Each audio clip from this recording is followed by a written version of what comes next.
Hey there, I'm Eternal, and I'm an object show fan that's barely watched any object shows. We have to fix that. Let's play Object Catchup. Hello and welcome in to Object Catchup. This is where we discuss object show episodes right after watching them. Whether they're new or old, famous or unknown, it doesn't matter. We will get to it all. Now, it is Valentine's Day, but we just gotta keep the train moving. If you are curious, no, I don't have a Valentine or whatever it is that y'all say, because I mean, like, what are you expecting? You think the guy that spends 5 hours a day chatting about object shows with like 1,000 views has a date? You think that? No, that is not how the train moves around here. But hey, I'll take suggestion. But the topic for today is going to be Battle for PlayStation 5, because in the other episode we managed to take a look at the older seasons of Battle for PlayStation 5, so Season 1, Season 1.5, and Season 2. However, now one season remains. It is the season that I was actually supposed to watch. However, of course, I have to prepare myself for it, and it's the season that is still ongoing. Season 3, split into 3A and 3B for some reason. We don't know yet. It is, I believe, titled Battle for PS5 onto the PS5. And yeah, we're going to be watching this in full and, of course, chatting about it. It starts off 3 years ago in 2022 with episode 1, which was titled Could You Really Handle Heights? Created by FrozenPepsi, of course. And yeah, you know, there's not too much other pre-preparations that we got to do into it. We just got to start off by watching it, and then we'll talk about it. Good luck to me.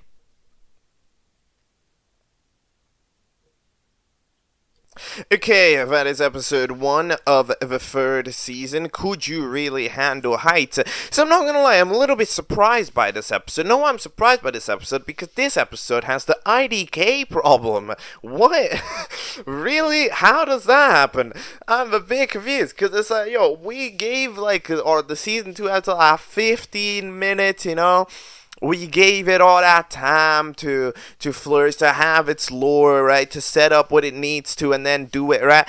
Okay, yeah. And then we go on to the season 3 and we forget about all of that. Yo, it's good when you marinate things, and instead we end up having like, yo, well, let's play this at the speed of sound, you know? Stuff's happening too fast. You know? Like, we're just skipping important details. Okay. So we start off here with the classic. People in Grassland are just talking and doing random bullshit, right? This is the classic object show introduction, of course, because you get to see the characters in their natural habitat, just interacting in general. There is a little bit of an issue with the fact that, you know, it just happens really fast. It takes it's over a 1 minute before we end up having the host actually show up, where we get very few character interaction. Like, there's a lot of character, but we just don't get a lot of info on them, you know, in time. But yeah, we end up having some fellas drop by until eventually Udo ends up touching this random vial that they found on the ground. That who found on the ground? I don't remember who found it. It was. You were just like a freaking block of iron. I don't even know what you were. It's just like cement. I don't. Just a rectangle, bro. But it ends up getting touched and they end up becoming alive because Uno touched them. So we end up having ourselves the intro. So let's see who is new in this. There's Adobe Animate, which is new. Ball. Don't remember Ball. Was Ball a character? Oh yeah, Ball was one of the characters that got kidnapped, right? But then didn't compete. Was that the Ball? Yeah. Bandage is new, I'm pretty sure. Then we have ourselves, I'm looking at the intro because the intro also goes by very fast. We have got Glitchy, which is, I don't even know what that is, like a glitch, I guess. Right? I mean, that would make sense. We also just have a character called Orb. We have Pizza Box, which I don't remember seeing before. We have, what the hell? Paper plate with a straw glued to the middle. Okay, looks good. We got Scribbly. We've got softball, sour cream, and onion chip. Alright, sounds good. And then, wait, what is, bro, they were called Totally Totally wait. Totally princess hat. What? Okay. Um, Uno card, and then there's also watermelon juice. So that's the new people, okay? That's the new people, right? And then the show proceeds to speedrun everything. So we end up having, they introduce and they'll be like, hey, I'm going to host a reality show. Squidward goes, bruh. But we're going to do that. So they proceed to form teams. So remember, the team forming part that usually, takes like 5 minutes in a show. Nope, here it gets shut down in like 12 seconds until we end up having the teams done. And they also don't get to name their teams because, they end up having their team names decided for them: Firemounders, Serial Killer, Shut Up, and Ancient Snow. Now, I mean, in general, I think it's one of those things where it's like, okay, yeah, I understand, right? Like, why you would want to be like, oh, I don't want to do this stuff. However, it's one of those things where it's like, team forming and team naming, it's not a bad part of an episode, right? Like, I think that's sometimes a misconception, right? Like, yes, it's a requirement, but just because it's a requirement for teams to get formed and for names to be there doesn't mean that the team forming and the name picking has to be unfun, right? Like, it's cool to see the teams form. It is important, when you see teams form, because then you can get a grasp of the dynamics, right? You can understand who's friends with who's forcing people onto their team, who's the friend group, right? Who's instead kind of the unknown. You can get it, right? Like, I am not going to be able to judge these teams like I usually do because they're not made. They were just randomly, we didn't get to see them properly, right? Like, it's just kind of, that's kind of a problem, right? We don't get the vibe because we don't do that. So it is important, but like, it's not necessarily unfun. You can make it good, like, it's not like this is the lame part of the episode. It's not. You can make it good. Trust. Like, come on now. First challenge is get to the wall. You'll get a question. Answer the question correctly and get back to them. So we end up having just one person has to get there, so we still have a lot of potential issues there because, of course, a lot of characters won't get to show up. And the first challenge, we should have a challenge where everybody gets to show up, or at least, like, the team that loses should get to have a lot of things going on with them. But either way, we end up having watermelon juice be the one, if I'm not mistaken, that is having their questions be answered, and they proceed to have the first two team Firemounders and Shut Up be safe, and then Ancient Serial Killers. We have Sheets and Scribble fighting after they get the correct answer correct at the same time.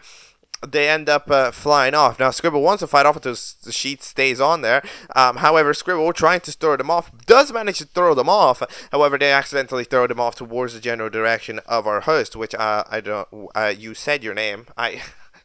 You definitely. Wait, you said your name. Hold on, I forgot what your name was. This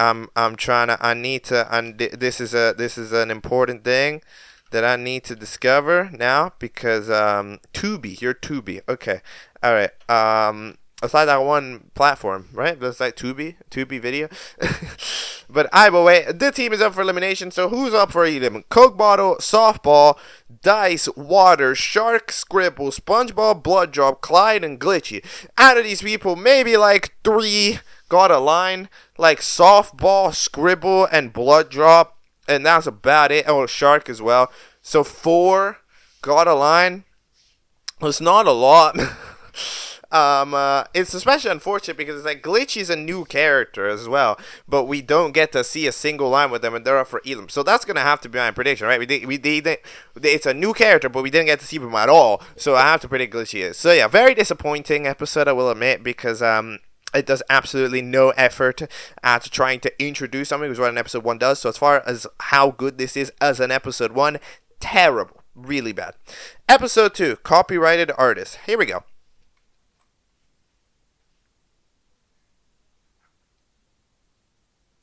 Okay, so that is episode 2 of A Bet of a PlayStation 5. So, what do I think? Did we improve on the pacing thing from the last episode? Well, I would say yes, but also it's impossible to really know. It really is, because like, yeah, I mean, this episode felt like it covered more ground, but like, you know, it covered ground with its time a little bit better. However, it's because it also had to cover less ground, right? Like, it didn't need to skip anything going super fast, because there wasn't anything to skip, right? Episode 1, they can only happen one time, right? So yeah, we end up having Bloodjob be like, Scribbly's gonna get eliminated. Scribbly goes like, hey, why the hell would I get eliminated? And yeah, Scribbly's quite upset about this. And then we end up having, first of all, an alliance suggestion by Face Mask. Face Mask goes like, hey, you want to be on an alliance and beat the noobs? And it's like, well, we're on different teams, so I don't think that would work. I don't think we could really do much about that. So the curse table image ends up going, alright, sure, when the merge, we could think about it. So, I mean, the merge is in like 10 episodes, so I don't really... I mean, it's pretty early to be out here chatting about merges and stuff, but you know, y'all can do y'alls, as one might say. But we end up having the intro as usual, and then we end up having the challenge. 131 votes, which is 60, like you know, 60s on each side. But yeah, by the way, yeah, we have you voting again, so we'll see how it's going. So, the prize voting, since we're doing likes and dislikes, the prize voting ended up going to Coke Bottle. Good job, Coke Bottle. You win Robux. Yay. Water is still, if it occurs still with dice, nothing has happened in that department. I don't know why it would, but yay, romance. Then I get strawberry Pop-Tart without the strawberry. Look, I'm just saying, dice should have gotten the strawberry Pop-Tart without the Pop-Tart. And then now that. Oh, that would have been funny. But we end up having the other fellas in the middle of the class. My glitch ended up getting saved for 7 dislikes because the eliminated contestant ended up being Scribbly indeed. So, yeah, I mean, it's one of those things where it's like, yeah, it also makes sense. I voted glitchy. Like, I predicted glitchy, but yeah, Scribbly again now makes 100% sense. Because, like, the problem with it is that you end up with that, like, not only is it that you end up having a lot of characters not being able to show themselves off, right? It also biases it against the people who are in the episode, right? Because the team that loses is the team that screwed up, right? And if out of like a team of 8, only one person did the challenge and they screwed up, it's their fault because we don't get to see anybody else. Which is a line of thinking that I personally disagree with. I mean, like, it's one of those things where having, like, it's a debate. It's a very reasonable debate. It's a very open-ended debate, right? Where, like, is it better to have not participated than to have participated and failed? That is the debate, right? And in a vote to eliminate, it seems like the average perception is that for most viewers, they will vote for who failed before they will vote for who didn't participate, right?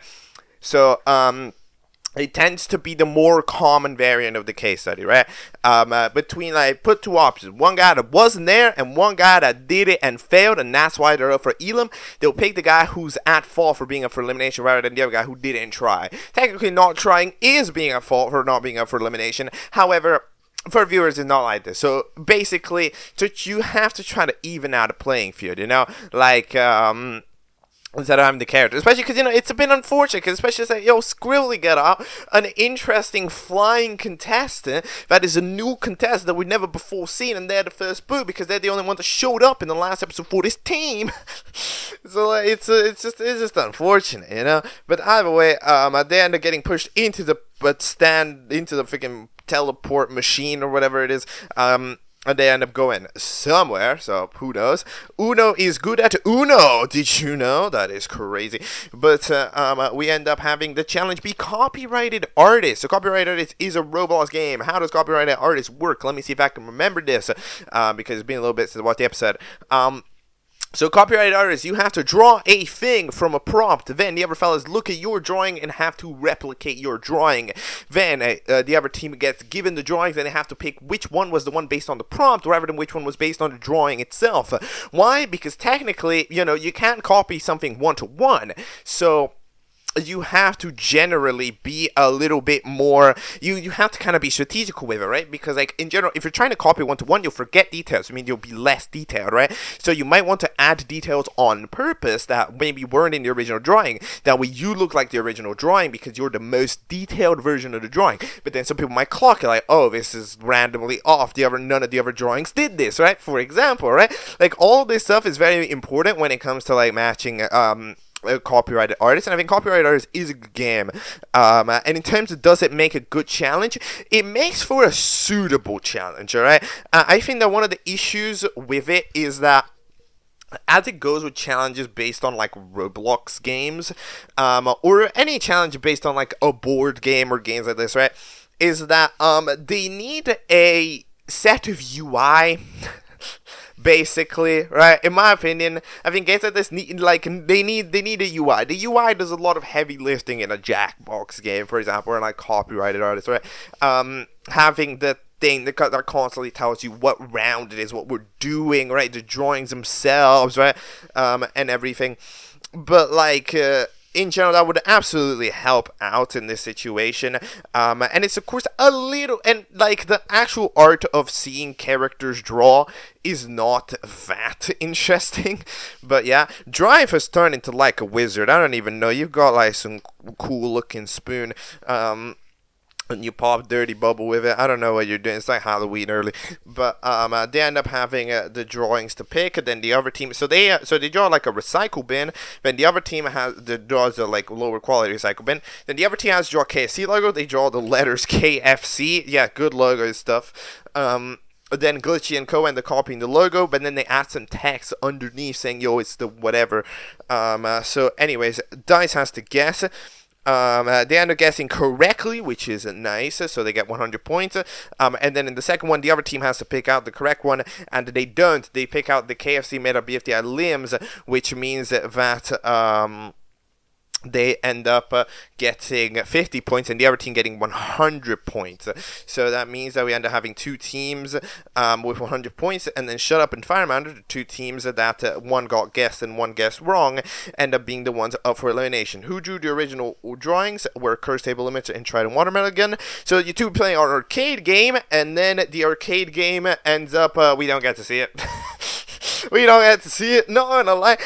Look, like, it can be a little bit lazy, but I wouldn't be against the concept of just like, record like Pac-Man gameplay and then just show that, right, as like the character. I felt like that is a little bit of an underrated talent. Like, I have seen shows do it before, but I don't think shows try enough to when a character's playing a game. They don't necessarily need to animate the game or whatever. Like, you can just show gameplay of the game and be like, oh, this is that character playing, Like, I think it's perfectly suitable, I think it's fine. But either way, eventually, I think, who won? The Image one. So that means that the Trident Watermelon Guns team is up for elimination. No idea how the voting icons are. The voting icons supposed to look like this? Like, is this a stylistic decision, or were they like all flat colored and look abysmal? Was this intended? Because like some of this looks bad, man. Like that blue guy, I don't even know who you are. Like, you blend into the background, that is rough. And then, like, the lines, it looks like they've, like, been chopped off. Yeah, no, that does not. If that's a stylistic decision, I'm not sure if I necessarily approve. No, it's kind of way more difficult to understand what a character even is. Gonna be 100% honest. But either way, that is the episode. We discovered the Tubi can recover people, which is nice. Because Coke Bottle got like emptied out and died because they trolled somebody. L plus ratio. And now we can head ourselves into episode 3, which is titled Roulette Thievery. Here we go.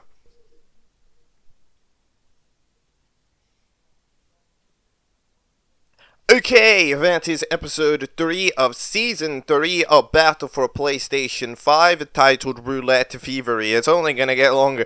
So we have ourselves an interesting little episode. We had the discovering the elimination area, where we have some like speaker box, some speaker thing talking to them, saying that, hey, if you need food, go to the vending machine. By the way, I just had to point out that these people eat drinks. What do you mean vending? Like, this has been a thing that the show has always been doing. They always be like, eat out of the vending machine. What do you mean?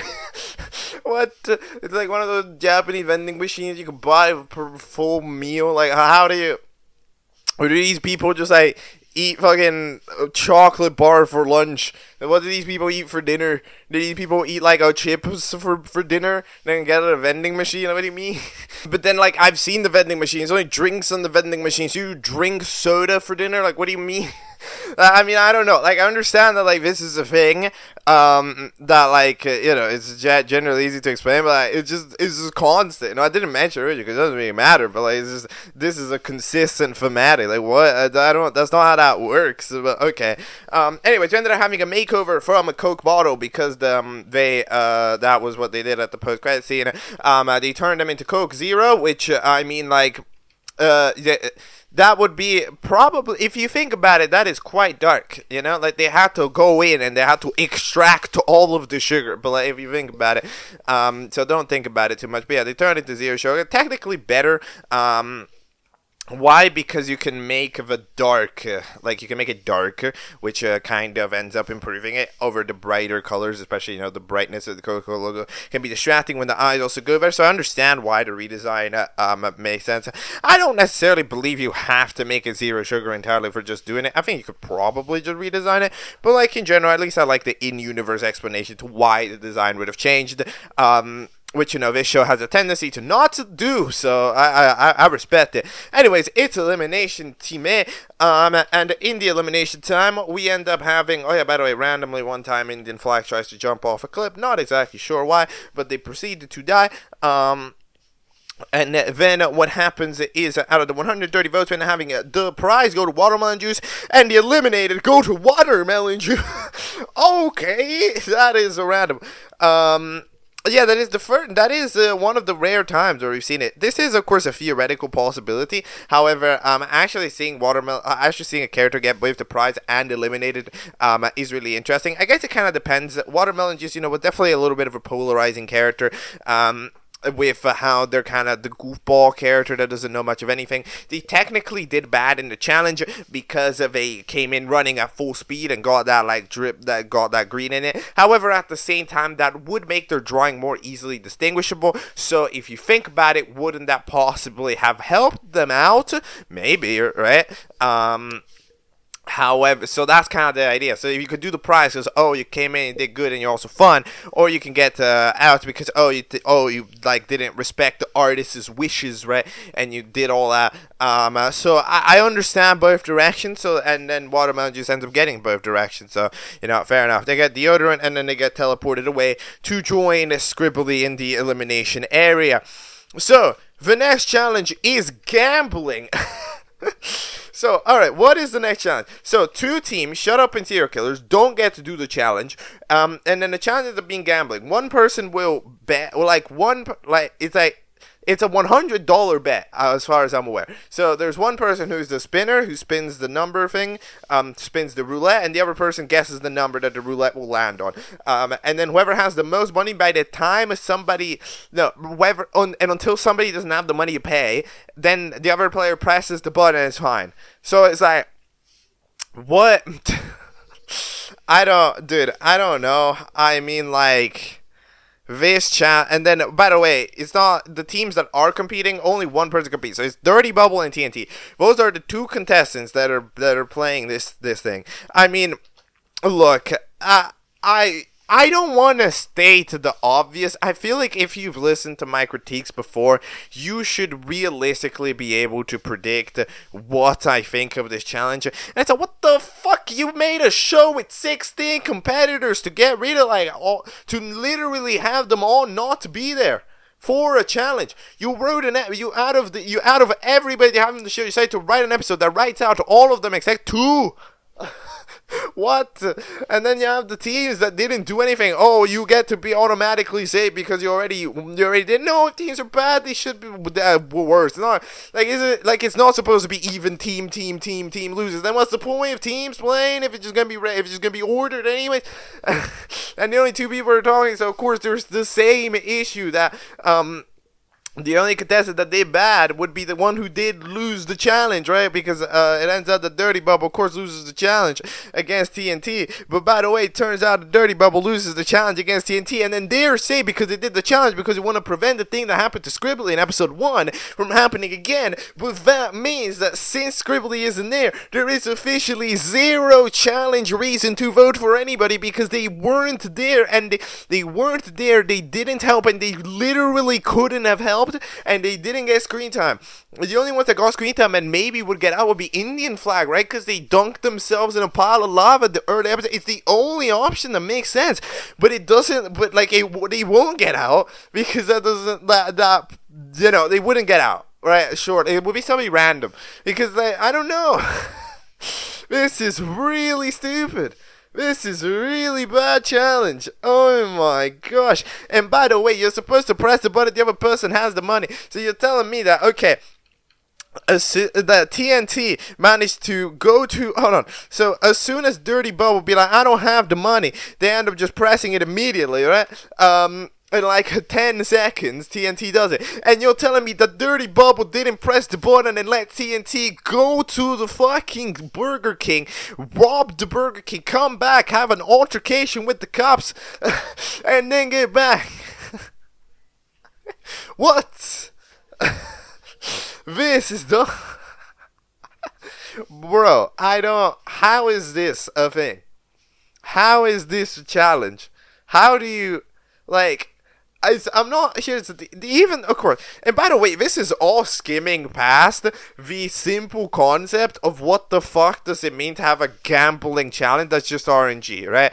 Like, beyond that detail, okay, which, like, even then, I know that that's a bad challenge idea, of course, off the get-go. But even then, I can understand it as a concept, right? Challenges don't necessarily have to be good necessarily, right? They can be a little goofy, right? However, I think that this challenge is objectively bad to write for because it split up everything. And it's not one of those things. You don't need to. Why can't the team just deliberately together decide what number to guess?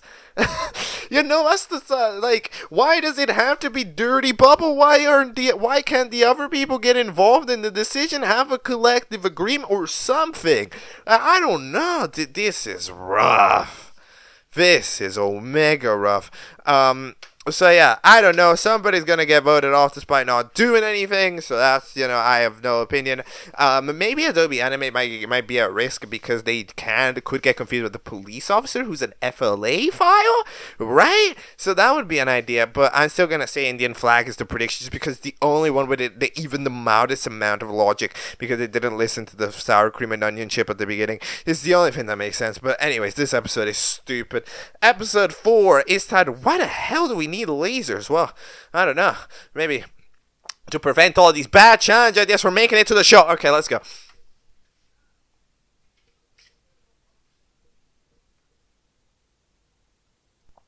Okay, that is episode 4 of the series. So we have ourselves the TNT for some reason randomly being like, it's cursed table image, get me your water now, because they have an authority for some reason. And then they proceed to get kidnapped by the cops. Well, kidnapped. They proceed to get rightfully arrested by the cops for robbing a Burger King, which tends to get you arrested. And then they proceed to clock that they did in fact get arrested, but nobody really cares until the morning where we end up having Tubi get informed about this. Then having the intro. By the way, I wonder if the intro will ever change. Not because this intro is fine. I just think that like the season 2 intro was better. Like we definitely kind of regress in terms of intro, right? I mean, like this intro is it's fine, but like, you know, it's still like. It's using like one JPEG in the background and just changing what gradient on it, you know. But like either way, we end up having ourselves the challenge, which it proceeds to be, well, we would have done the elimination, but we're not doing the elimination because we need TNT back immediately, pronto.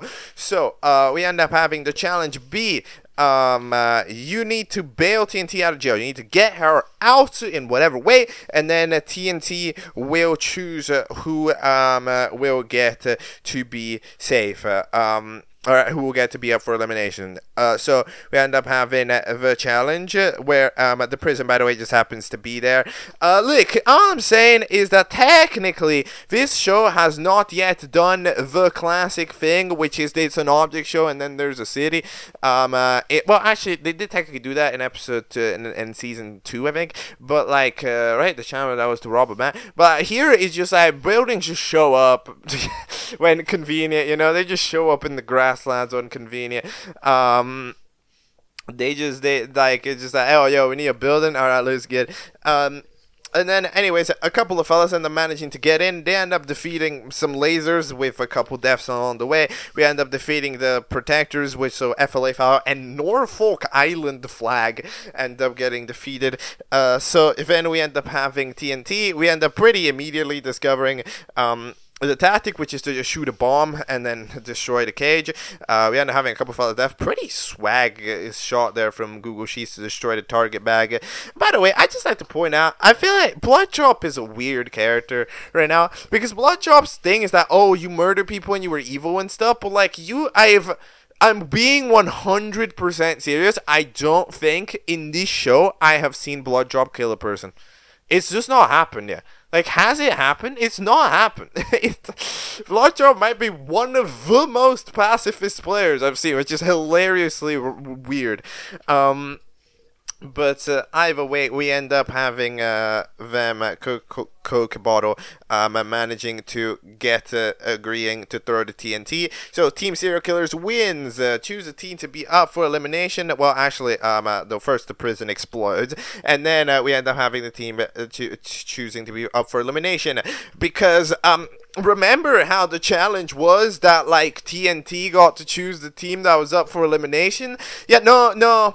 It was actually the person who got the TNT to them that got to choose what was up for elimination. Is that a better system? Probably, yeah, because I don't know why TNT would have an opinion on this, but like, I'm just saying that the challenge explanation implies TNT. The challenge explanation has TNT being the one that says I pick them. So the fact that it's not TNT that is actually picking which team is up for elimination is misleading, because that's not what we said. Okay, but all right then.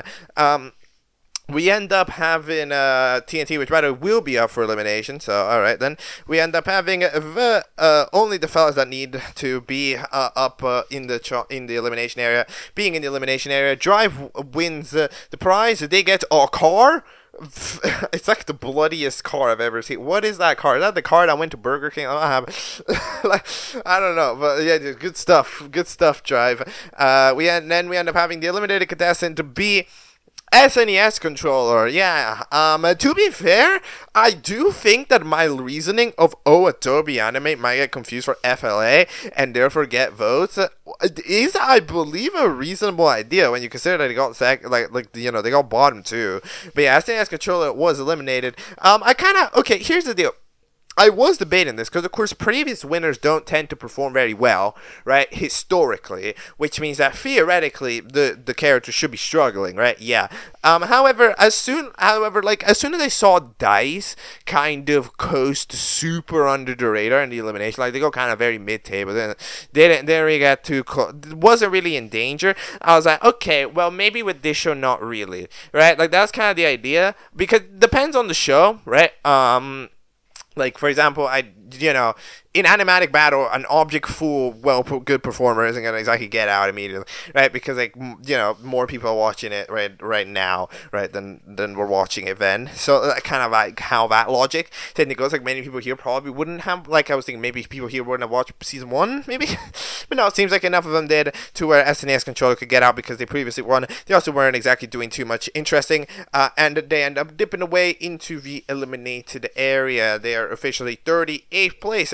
By the way, I didn't realize how many contestants are in the show. Jesus. I mean, wait, 38? Wait a minute. How many contestants are there per team? Wait a minute. Let me check. Hold on. Give me a moment. Well, because I didn't calculate. There's 1, 2, 3, 4, 5, 6, 7, 8, 9, 10. Jesus. I didn't even realize there were 10 contestants per team, yeah. No, that's crazy. That's a spicy meatball. What is? Yeah, that's 40 contestants. Yo, this show needs to get into the double elims ASAP. Want to do 40 episodes? What are you doing? I mean, like this shit. Even like, bro, this is the show that this is the show that had to speedrun half of a season in one episode, and it doesn't know that having 40 episodes is a problem. What is it doing? Come on, lock in. What? Anyways, who's getting out? No idea. I wonder if TNT getting out is actually realistic. Do I want to? You know what? I don't have a case to make for anybody else, since pretty much nobody else really said much, right? Except like at the beginning scene, right? With like, oh, I hate this team, or whatever.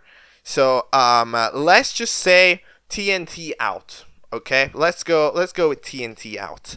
And now let's go with episode 5, which is titled 3 Fives. Haha, because you see season 3, episode 5. Let's go. All right, let's go.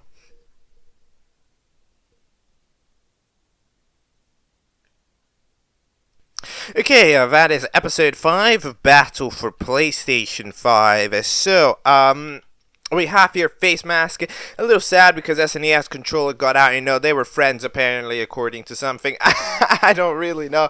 Like the lids. It was so there was so little SNES controller moments just in the show in general, right?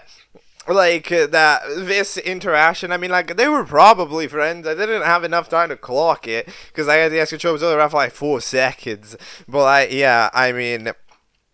She just goes like, yo, I understand that we're gonna lose people though because like it's a show and everybody's getting eliminated sometimes. So look, you just gotta kind of deal with these losses when they drop by. And we have ourselves a couple. Yeah, we have quite a few redesigns going on here. Water's redesign turned to them into ice in terms of like they have ice cubes now, which is interesting, keeping it cold. The Trident watermelon is not purposely bad anymore, so that's kind of interesting. The TNT design, interesting enough, has gotten simplified. I don't know if it was this episode or the last one, but it's gotten simplified. It used to be a TNT kind of diagonal, kind of a stylized text, but now it's just TNT. Right? Like there's not too much to it.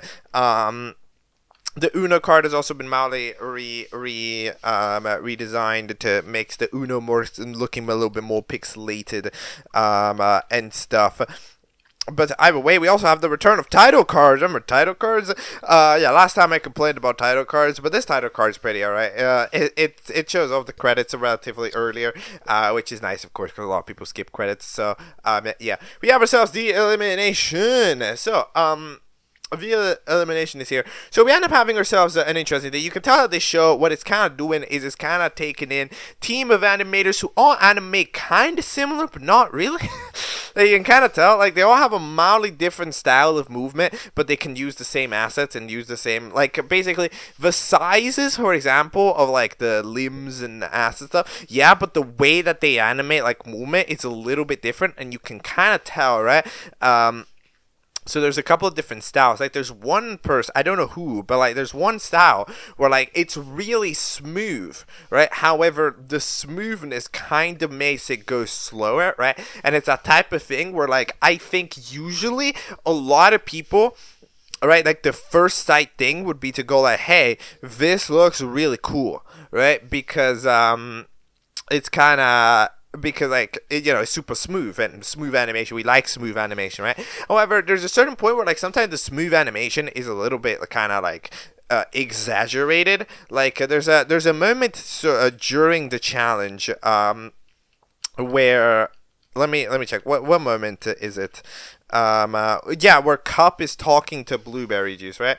And it's like, you see, it looks really smooth. However, you can tell that it's that everything is sort of slowed down to make the smoothness. So it makes some things look kind of awkward. Like blinking does not take that long, right? Like you don't need 2 full seconds to do a blink, right? Like it just kind of is that type of thing.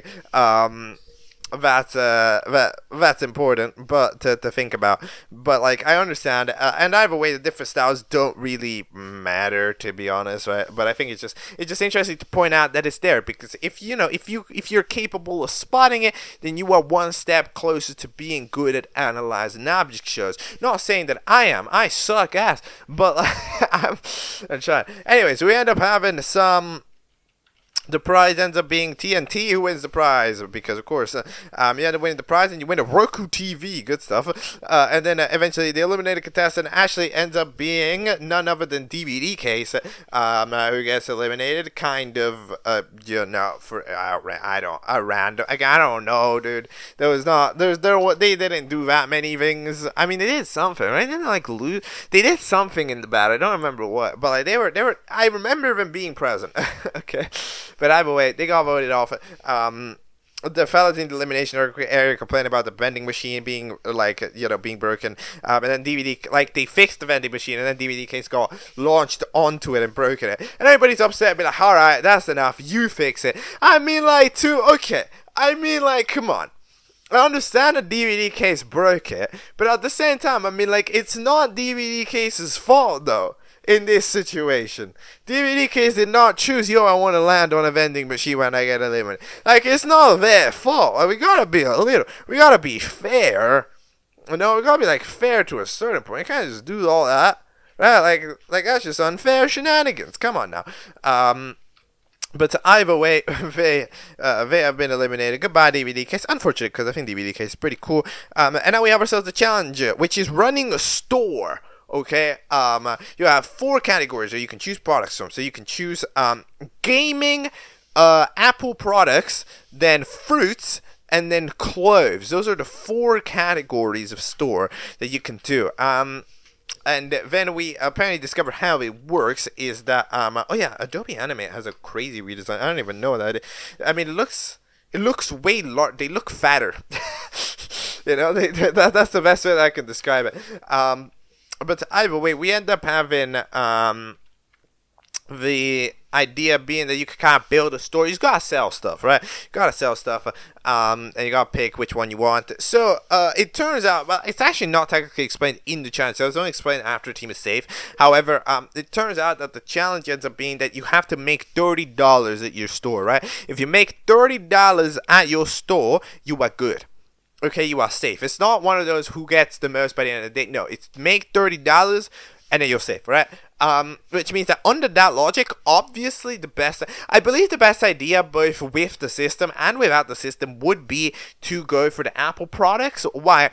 Because the Apple products are the highest price, right? Which means that if you could sell, if this is a real challenge, right? If you could sell, and especially if you consider that your store is new, right? If your store is new, that means that not many people are going to come by to your store, right? So even though, fruits and, clothes are, more popular categories, right, than iPhones, that still means, you still would need to get a lot of people to come by to buy it, right? And if you're making a new store and nobody knows about it, very little people know about it, then it's not going to be good, right? It's not going to be fire, all right? Which is a little bit of a problem, right? So the best thing to do is to kind of go in with the mentality with the Apple products. That way you can sell one Apple product and you're gonna make more than $30 minimum, right? And then you're realistically gonna be, and even in the other system, you would probably be saved by the end of the day because you would make $300. Well, if you're selling oranges for $1, as that team's doing, you would need over 300 people to drop by. That's the type of thing. And they even try a special deal where it's I'm selling it for $21, right? I mean, they could have said $31 and it would have been saved right there, right? But either way, we end up having a couple of gags and having the ingredients are probably underground. The Target bag ends up going for it. Blueberry Juice be like, hey, we should name our store Blueberry Juice is the best. Yeah, okay, cool. Thank you, Blueberry Juice, for your contribution. Yeah, PS4 dropped by. They get offered oranges for $999. They proceed to leave. Yeah, that's fair. I mean, I don't know how by the way, PS4 as a character, if you think about it, has a lot of implications about everything. What, is there a PS5 as a character then? Is that their brother? Are we battling for PS4's brother? What are we doing out here? But I mean, I guess it's one of those things where there's inanimate versions of the objects, right? It doesn't necessarily, just because, for example, water exists doesn't mean that there doesn't exist an inanimate cup of water in the world, right? So I guess that's fair enough, but I think it's interesting. I wonder how PS4 would feel about Battle for PS5. Is it the way, like, you know how kind of like objects think it's weird to like Coke bottle thinks it's weird to drink Coke, right? Like, would it be weird for PlayStation 4 to see somebody playing a PlayStation 4? You know, like, is it? Yo, but interesting question though, right? Would a PlayStation 5 character, like, is it like gaming cannibalism? Yo, I don't know. It's kind of interesting, right? Like, would an SNES controller be weirded out at somebody using an SNES controller? You know, like, I don't know. It's kind of interesting to find. It's an interesting question, but but wait, Team Mr. iPhones end up being safe, if I'm not mistaken. We also we end up having a Target bag, I think, be safe. Yeah, because they buy gaming at the gaming store. Then we end up having yeah, they're safe. Yeah, because of the drive. So the gaming store is safe. Then you end up having Water try to buy up some stuff. They end up getting somebody. But I love this interaction. This interaction is so goofy. Like, this interaction is like freaking, hey, random person, I just got launched into. Do you want to go to my store? And the person without a question goes like, yeah, sure, bring me to your store and I'll buy something. Like, what?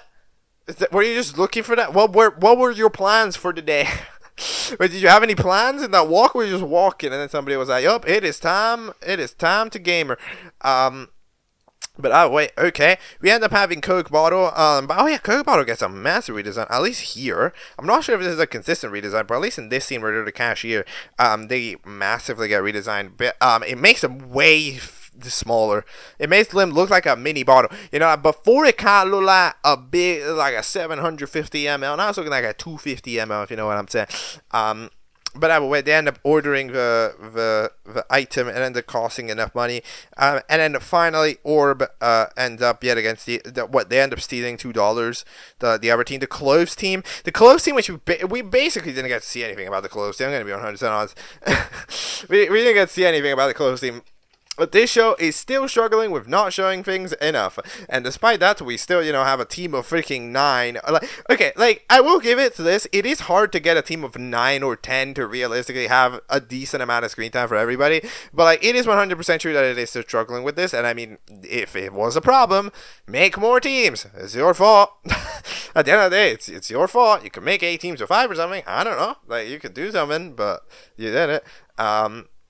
Who's getting eliminated? I mean, I don't know. There was that Sheets was, I guess, a little bit mean at the beginning, being like, get over it. So we'll say that Google Sheets gets eliminated. Let's go with that, okay? Let's go with that. Time for episode number 6, which is titled Face Mask, Get to Level 12 Now. What is this, like freaking World of Warcraft? Alright, let's go.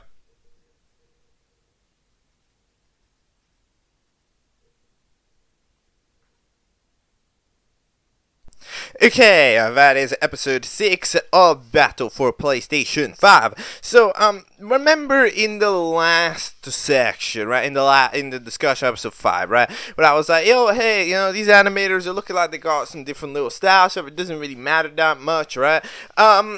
Well, no, never mind. It does. It actually does matter in this episode. Quite a lot.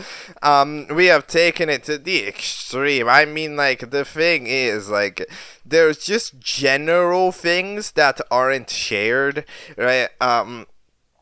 For example, here's the deal. When you got different animators, okay, I think that basically how it goes is that if they animate in a different way, right, sure, right, sure, whatever, right. However, I do believe that the certain things have to be standardized. This is what I always say. You have to standardize certain things, right? It's just weird if the sky changes color. It's just weird if this sky changes color. It's weird if the quality of the footage changes. One of them is in 480p and then the other one is in 1080. And it's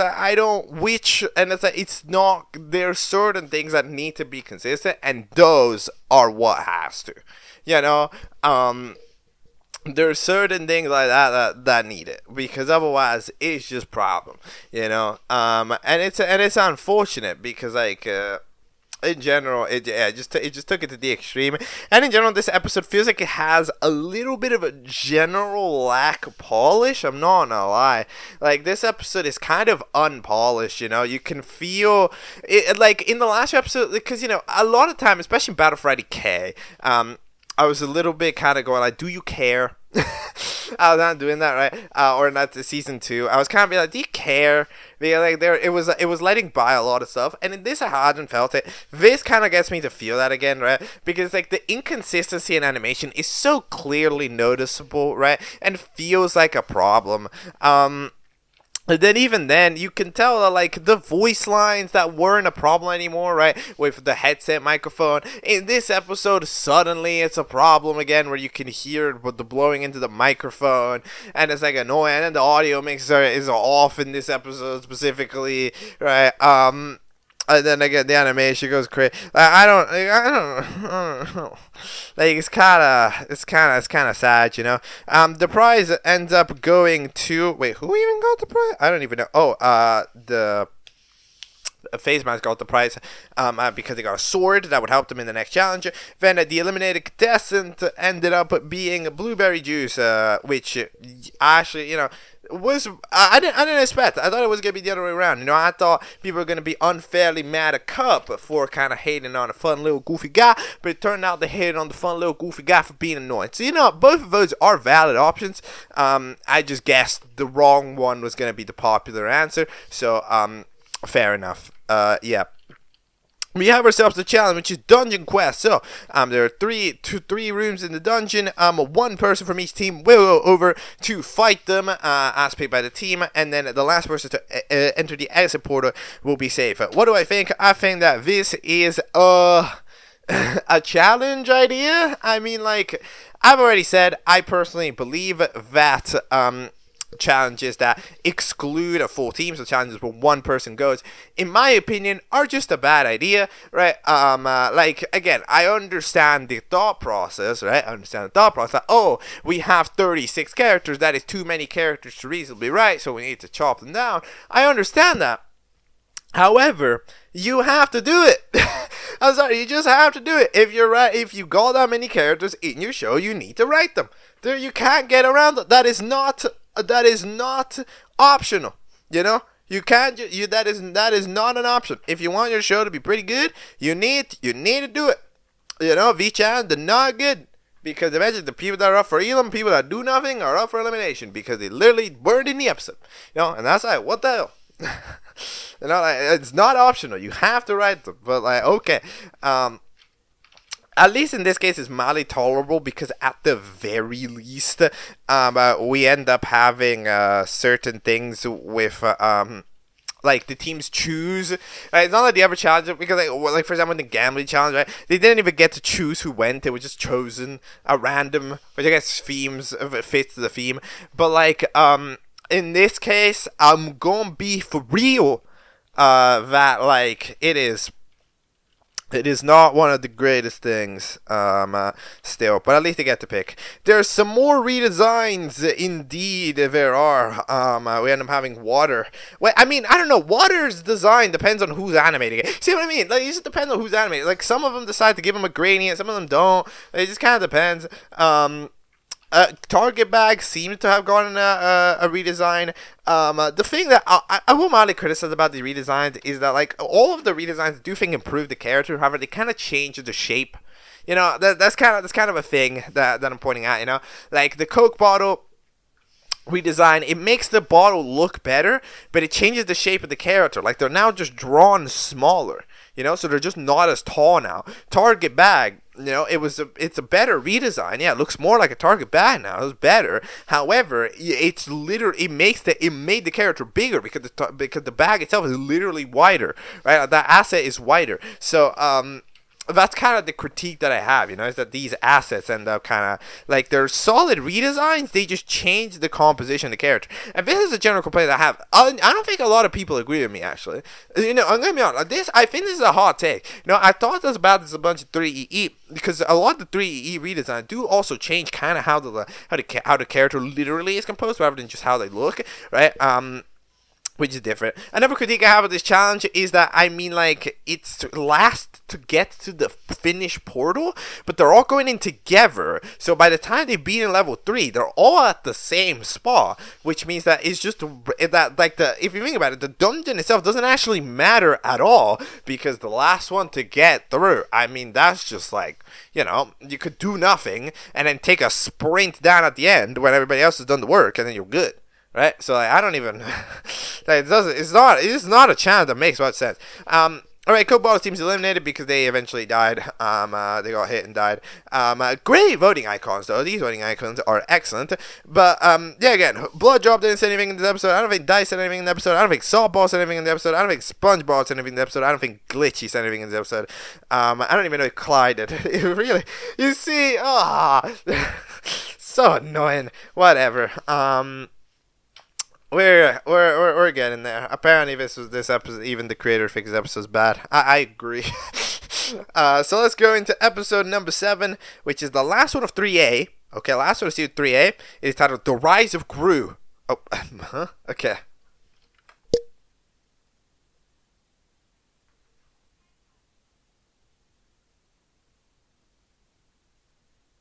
Okay, that is episode 7 of Battle for PlayStation 5. So, it's a relatively interesting episode. A bunch of stuff happens. You can tell by the fact that it's kind of 12 minutes long. However, the technical problems that I mentioned on episode 6, they're all relatively still there. The consistency of the animation is truly appalling how much it's not there. Like, the level of variance between them, it's so much, you know? Like, it is to a degree where at that point, it's, like, exaggerated, you know? So that was, okay, we need to consistency it a little bit. But, does it do that? The microphone, however, does seem to be relatively improved. However, the audio mixing isn't, especially when there's a guest voice actor, you know, for one of the characters, a different voice actor. Because, basically, I think that how I would describe this audio, right, is that the audio is very fine for characters voiced by the, you know, FrozenPepsi, right? Okay, sound looks all cool, right? The music is lower, the voice is higher, right? Everything's solid for those characters. However, when you have a character voiced by somebody else, it's not, the music isn't tuned for those as well, right? The music is only tuned for that original voice, which means that it's okay some of the time. However, if a different character speaking, like for example, Instagram, it's kind of, or Clyde, it's really hard to understand, right? Especially since Clyde, of course, is even harder to understand because they're not only quiet, but they're vocoded, and vocoded voices are not that easy to understand. At least personally, they're not. I don't know. This might just be a me thing, though. Like, I'll point it out, but I don't know. It could just be a me thing. You know, people understand them, maybe. Right? I personally don't, but, like, you know, some people understand it. But like either way, we end up having that because like that's just I guess a tip, you know, when you're balancing audio and music and you have voices of different volumes. First of all, make them the same volume.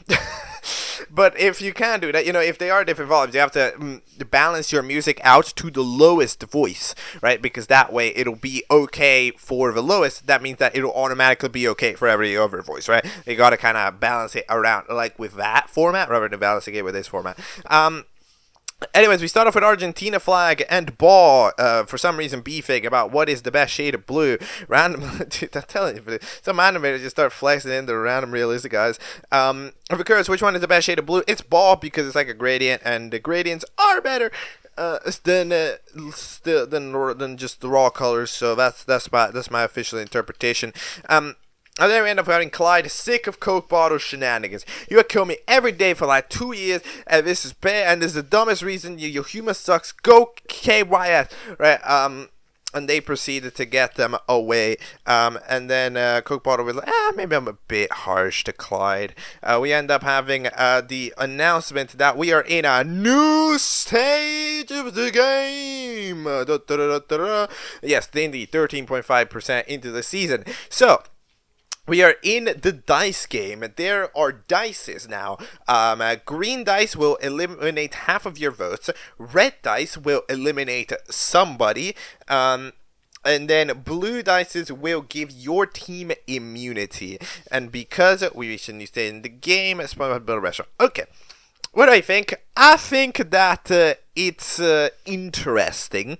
So the way that this plays itself out is kind of to give yourself a little bit of it's kind of to give double elimination possibilities without necessarily making an official thing, right?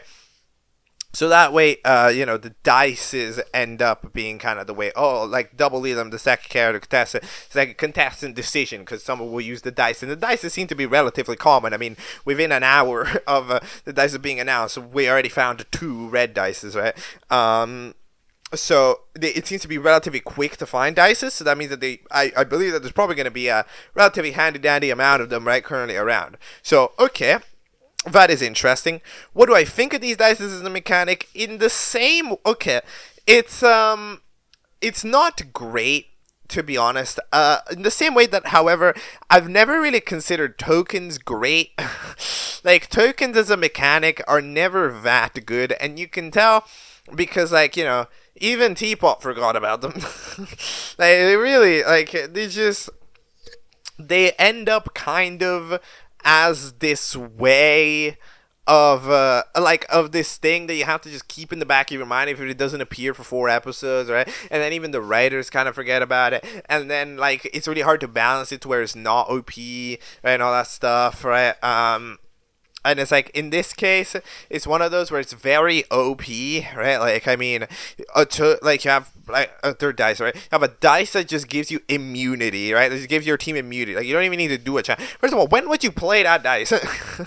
But anyway, it just gives your team is just immune now, so they don't need to do a challenge. So that's fair, and especially if there's a bunch of them around, that could be very powerful. Or again, of course, the most powerful one, you can just eliminate anybody you want. You can be able to eliminate anyone you want instead, which is crazy, right? Isn't it? However, I will admit though, that one of the things to point out is that if you are a team player, it is actively... While you can eliminate it, you will think that's good. It is actively disadvantageous if you're a team player to actually use the dice, because as far as I'm aware, you're not allowed to use the dice to eliminate somebody on another team. Which means that you have to eliminate someone on your team, which means that your team would be losing two instead of one. Alright, which means that you are directly weakening your team by removing a contestant in it by doing all that stuff, right? So in a way, there is that kind of interesting thing where you'll weaken your team, but you'll of course get somebody out if you don't like them or think they're a problem. But it's interesting. But either way, we also have a restaurant made. We end up having a new crab patty land, or whatever. I mean, there was the Burger King was not that far away. Now TNT got there in a little second. Glitchy ends up suggesting, hey, you shouldn't use your dice on a Coke bottle, and Clyde goes fine, which is not, I'm sorry, yeah, I understand the reason that Glitchy's saying here, oh yeah, you wouldn't be solving much, okay, fair. However, at the same time, they apparently murdered you for day 555 days. At that point, it's fuck off. Right, at that point, it's oh yeah, you're depressed. Okay, deal with it. Right, at that, if I was Clyde, I'd be bro, you're going to be 555 times minimum. Right, you gotta stop. There are certain times where redemption is not that quick. Right, and Clyde's already redeeming Coke ball. No, you can't. There's a certain point you can't redeem it that way like that. This is not good. For some reason, some fellas are playing Outlaster. We ended up having Team Shut Up renamed to Team Cheese because they wanted to. Fair enough. And then we have our elimination where Collide ends up using the elimination on dice as a surprise. And then we end up having Water at the last second use a dice that they have to try to get Clyde back. However, then it's a tiebreaker. However, Clyde got more likes for the prize, which means that Clyde is safe and the cup is officially... that Clyde is safe and Dice is officially eliminated. Surprised that of course the previous winner got out based on a contestant vote rather than non-vote. But hey, I will say, however, that having such a powerful dice in the game, it is definitely a big sign.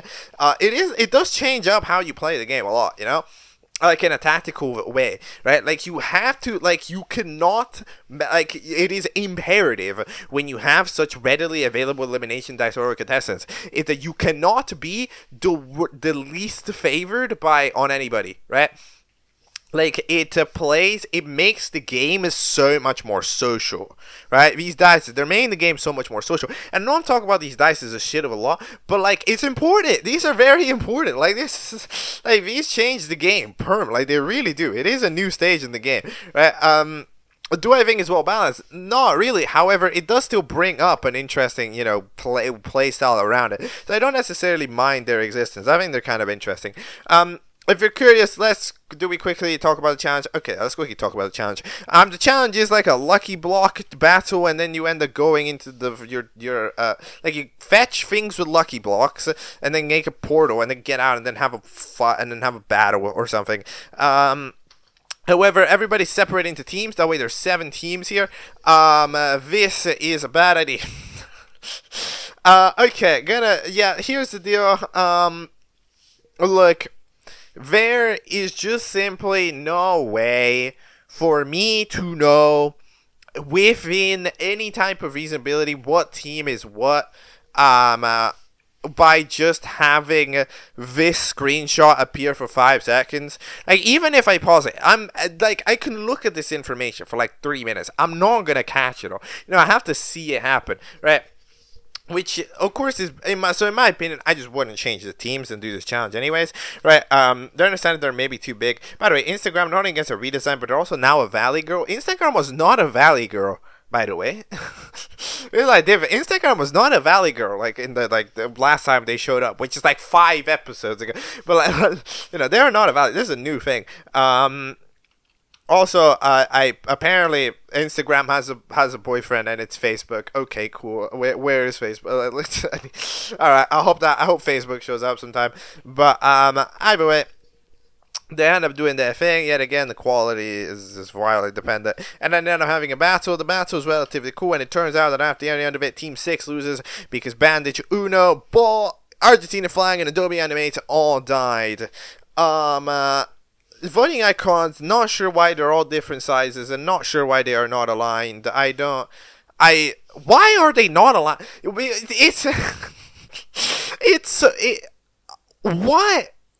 It's just that there's certain things where it's like, it's unbelievable. Why are the squares not aligned?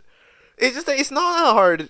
They just like, why not? Why not do it? It takes 3 seconds. I don't know. There's certain decisions that this shit shows. This show is making some decisions, alright? I don't know. It's just whatever. Anyway, by the way, the voting icons, I do really like them though. I do think that they're quite solid. Although the Argentina one not having any color, a little bit dubious, because sometimes it might confuse people who the characters. It's relatively clear, but yeah. And overall, if you're curious about what I think of the challenge, I mean, the challenge is okay. I don't mind the idea of like looting to get it, but first of all, there's too many contestants, and in general, it turns out that the lucky blocks, we don't get to see majority of the items they pull out. Like, it's not like we get to see the mining section, the items to pull, and then eventually we get to see them fight with those items. Not really. Majority of the items that we see actually used in battle are not items that we saw in the earlier mining section. It just turns out that the lucky block section is entirely just an excuse for the characters to have swords, right? Which it doesn't get shown off, it doesn't do it. You can do interesting things with this. This show won't do it. Right? Like, you can do interesting things with each channel, but this show won't do it. Which is a little bit unfortunate. But yeah, overall, this show is definitely, like, as far as if you want like a quick 3A briefing, because I think 3B is after a huge hiatus, right? I definitely think that like these 3A episodes are like, this show doesn't know what makes a good large cast object show, It's kind of like, this is playing by battle. Like, basically, this is playing by battle for PlayStation rules, however, with a large cast, which means that it's just awful because it just doesn't work. It just doesn't blend. You need to adapt to challenges to have everybody be able to participate. You need to adapt your writing style to how a large cast option. Like, you need to write how BFB writes. At the end of the day, you just have to to some extent, right? To have like team, do a fig, right? And there's a challenge where it's relatively individual, right? Because these challenges that are kind of like, oh, mission mash and this, it's not making sense. It's not making sense. All right. They're having to divide players and there's and now there's dice, and it's even more complicated. Like, it's not, I don't know. I'm not too confident. That if 3A had continued, it would have been something. But either way, 3B. So 3B started 1 year ago. So I think in like January or something in 2025. After 2.5 years, okay, I think. We end up having the show coming back. Okay, so with episode 8. Episode 8 is titled Troubling Hinges. It is 20 minutes long, and all of the future episodes are about that same length. So, you know, it's big stuff that's incoming. So we're gonna deal with it. Troubling Hinges. Here we go.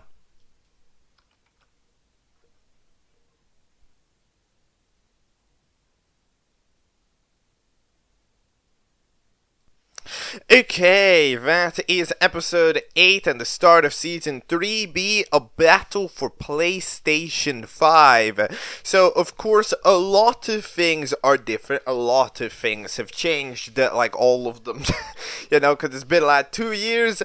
And we immediately start off with, I guess we talk about these now, the freaking studio logo, which, you know, has changed from Read and Animations or whatever, to FrozenPepsi, as the channel is currently called. I like the transition. In general, you can tell that there's a lot more work put into sort of doing some interesting transition work as well, which I think is relatively nice. Both from the intro into the outro out, I think it's relatively nice. But either way, we end up having ourselves starting off here with our technically flashback, our day of the challenge for the Lucky Block challenge, where Bandage got sent all the way away by Cup, telling them to get out, which makes their team up for elimination, Team 6 or whatever it was. Now they officially get up for elimination, and they're almost, you know, chatting about it. And then we get to discover that the guy ends up leaving. But first, there's actually the fellas in the elimination area. That's true. The elimination lounge, which I swear, which is like a different color now. But anyways, the elimination, like, it was green, right? Anyways, the elimination lounge ends up being like, hey, Watermelon Juice is dead. We don't know, what do we do about this? We do not have access to 2B. You know, that means that we cannot tell them to revive them. And the way that they revive doesn't seem to necessarily revive somebody they don't know is dead, so it ends up being a little bit of a problem. Sorry, not watermelon juice, blueberry juice is dead. Sorry, very, very, very sorry. Blueberry juice is dead. And then, we end up having to be officially announced that they're going to be dipping for a couple of months. Why? Because they wanted to test out hibernation and see if it worked out. I apparently seems to be the idea. And then 2 whole years pass. So, let's talk about some technical details here. So, animation-wise, you see, this is what is called consistent animation. You see, it stays as a very, very consistent animation style for the entirety of the episode, which is nice. You know, it's just so much cleaner. You know, it's quite good. And you know, I was kind of paying attention to how every time I scrolled down to the comments of one of the old episodes, there was always a pinned comment being like, this episode is bad. And I was like, okay, are your standards too high? Well, I mean, at this point, this is significantly better, at least in terms of animation. In terms of audio quality, there aren't like that many voice actors. There's a couple different ones, you know, one to do the British voice, like Ralphie, I think they were called in the credits. And all of that jazz, but like in general, they're all relatively solid. They're all relatively high quality. The music is, in my opinion, like, I think the music is fine. In my opinion, I would still make it a little bit quieter because, again, I think music doesn't need to be like doesn't need to be audible enough to where I can get distracted by it. However, like, this is just, there's a certain point where it is just personal opinion. I think in the other show it was bad. However, in this show it's like, it's fine. You know, like, it's okay. Personal opinions would be make it a bit quieter, but like in general, it keeps it going. Every character has a redesign. I want to kind of like, part of me wants to talk about them, but there's just too many. You know, like, TNT doesn't have TNT written on them anymore at all. We end up having, mouse pad is all dotted now. We end up having Clyde, I guess, is more Discord logo-y, but they've, like, barely changed it. Coke Bottle has also barely changed. I mean, they have their red cap now, because they did die. Yeah, that's true. They did die when they wanted their cap back. They tried out being Coke Zero for a moment. I guess being Coke Zero is not, not for everybody, but, we end up officially having the apology. Which, by the way, it's been 2 years in lore, and we're getting this apology now. Like, I feel like they should not have happened 2 years after. You know, I feel like it's not, like, this is a long time has passed. 2 years is wild. So I don't know if this is making a lot of sense, but like. You know, they apologize, and Clyde go like, "Hey, you heard me, but don't do those actions again, and you're good." All right. So yeah, we get to have that little tidbit of knowledge. By the way, the 2-year gap is an interesting, of course, challenge that this episode that this show has to face, in the sense where, like, this is a show that was playing roughly with the ideals of real time, right?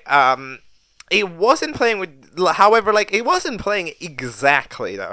Like, we know that, if I'm not mistaken, Season 2, right? Season 2 was daily. At least, like, the way that those contestants were playing, it was day by day. The episodes were releasing day by day, but the show was like being set day after day after day. So it didn't necessarily have to be all aligned to real life. Like, it kind of starts at a time, and then it kind of diverts off of it. It's kind of like how, you know, Inanimate Insanity kind of starts at the time of, like, iPhones, you know, 4S, 5, and then those released, but eventually diverts away from stuff in the real world that has happened mattering, right? But like, this decides, but at least here for Season 3, it seems like we are just playing directly on real world time and real world time signatures, which is definitely a little bit concerning, of course, because when it's a high-effort show that's playing with real time, is gonna, you know, need to deal with a lot of this if an episode's production just takes like a while, then that has to be reflected in the show, because it'd be like 6 months. What the fuck happened, right?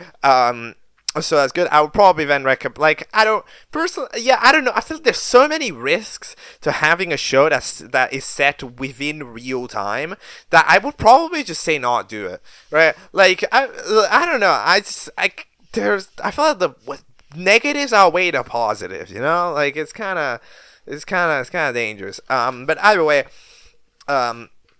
we end up having that. We end up having, of course, the characters. In terms of the art style itself, it's just a very cleaned up way. Like, it does a good job at staying relatively faithfully similar, right? In the sense of, like, I mean, obviously everything's cleaner, everything's solid, but like the general, like, the artistic vision of the style, you know, which is kind of like those super round like hands, you know, those are overall bigger, you know, like faces that have most of the assets, you know, like all of that stuff is still relatively well portrayed. So even though it's all very much so cleaner, it doesn't feel like that necessarily different, which is good, because of course, you know, you have those transitions that you know, this transition period, it can be jarring, but hey, it's solid.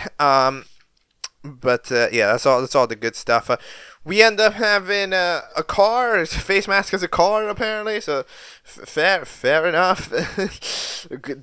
Thank you, cars. And we also know that face mask has a tracker that they bought. And they can try to find Tubi with it. So they proceed to go over to the mountain to find Tubi. So, alright, we know that. And then we have glitchy lore. So yeah, one of the questions that wasn't answered is glitchy. Why? It turns out that glitchy was actually a scribble of the scribble kind, which, by the way, interesting. This is officially means that for the first time, we have discovered that there can be two of one thing. You know, like, technically, like, there were technically two scribbles then that exist. So, you know, it's interesting, because that means that there could be, for example, 2 blood drops in the world. Who knows, you know? So there can be multiple of one species. So now we have this information. and they proceeded to grab a glitchy red dot on the ground, and then they proceed to become all glitchy themselves, and they proceed to glitch everything they touch. Dirty Bubble goes, well, that's very interesting, but you have the power of glitching, and they're kind of cool. And I mean, it's not fun, right? Because it's one of those powers where you can't choose how you use it. The power of glitching is entirely just bad to the recipient, right? Which means that it ends up being a little bit not epic, not epic, because like it ends up being a little bit complicated. Now, by the way, of course, I just have to point this out, because I do think that this is relatively interesting. So, like, Dirty Bubble, right? Dirty Bubble, okay? Obviously, this character is old, in the sense where, like, they've been like in this show for a while. However, like, I'm thinking about it, and I'm like, Dirty Bubble is that one character from the F&F mod, isn't it? Right? Is that not a thing? That's the thing, right? But like, that's like a new thing. And like, I think that's interesting how like that just changes the perception of the character. Yeah, that's like a 2025 thing, Isn't that interesting? Like, because now that character, Dirty Bubble was like the character in that, not the main character, but like an antagonist in there, apparently, right? But like, here we have a Dirty Bubble that's like a different character, but now like it's kind of difficult for me with the modern eyes to not try to give in a little bit of an association. So I mean, it's interesting. I don't play it. I don't really play it that much, but again, just like kind of being around in the culture, right? You kind of pick it up in the sense of like you see it, you'd be like, oh, this is a thing that exists, right? You got to know about things that exist, whether or not you care about them, right? Yeah, it's kind of interesting to point that out. I really like how these bubble fellas are redesigned, especially Bubblegum. Bubblegum's asset looks very good. They eventually find and around the crack of the mountain, Tubi being like, hello, I was hibernating for a couple of months, but like, we don't do that. They'll come back, and Tubi comes back. They thought it had just been a couple months, but apparently it's actually been a couple years, and it's 2025. And they're like, uh-oh, this is not good. However, they proceed to just host it anyways. We have a teleportation time. So, teleportation time, where we have the elimination. First, we have ourselves the renewed intro. But you see, for example, just that transition into the intro, that's pretty cool, right? What do I think of this intro? I mean, it's good. It's definitely solid. I mean, it's better than the other one. I will definitely still make a case, though. This is good. That season 2 intro was pretty darn good, though. I'm not even gonna lie. If that season 2 intro had some names, I would probably say it's better, because of course it's a little bit more unique, right, than this, which like it's clean, but it's not like it's not innovative. So I will say that season 2 intro still it might just hold the top spot still, just saying. And then we have a title card, but again, I know I dissed title cards 1,000,000 times in the yesterday episode because those title cards are lazy. At least these title cards, they're looking like title cards, so that's fair. That there I don't mind, right? But anyways, we have ourselves the host hosting.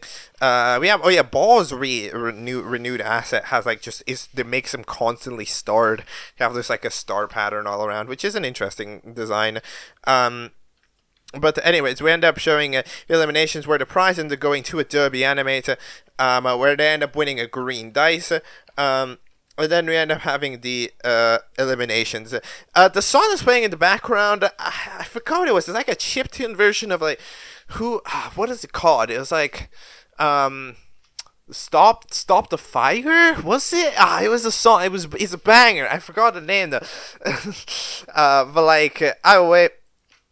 It does, you see, like, it's in those situations where I get a little bit distracted by the music, because the music was at a relatively solid level. However, it's a song with vocals at the same time, right? So that means, like, it's a chiptune version, but it's a song that had vocals, right? So it's kind of one of those things where, like, it's kind of loud, and it also had the vocals to it, so that means that I'm kind of thinking about it. And personally, I'm not a recommender of people with vocals sorting themselves out here, But either way, we end up having it's sorted out. And I will say that at least it earns itself by having a cool moment with the voting screen being on the part, like, because it knows it says on and on and on, right? And then it keeps it on and on and on, and as the voting screen's being announced, and then it gets cut off, right?